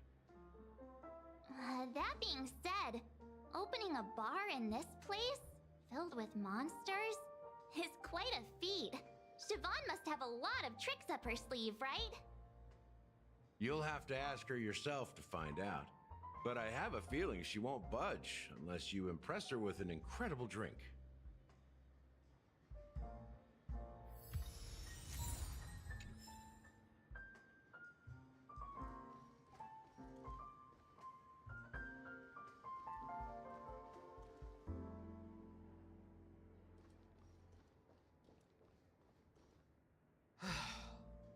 Haven't I made myself clear enough, Miss Amiki?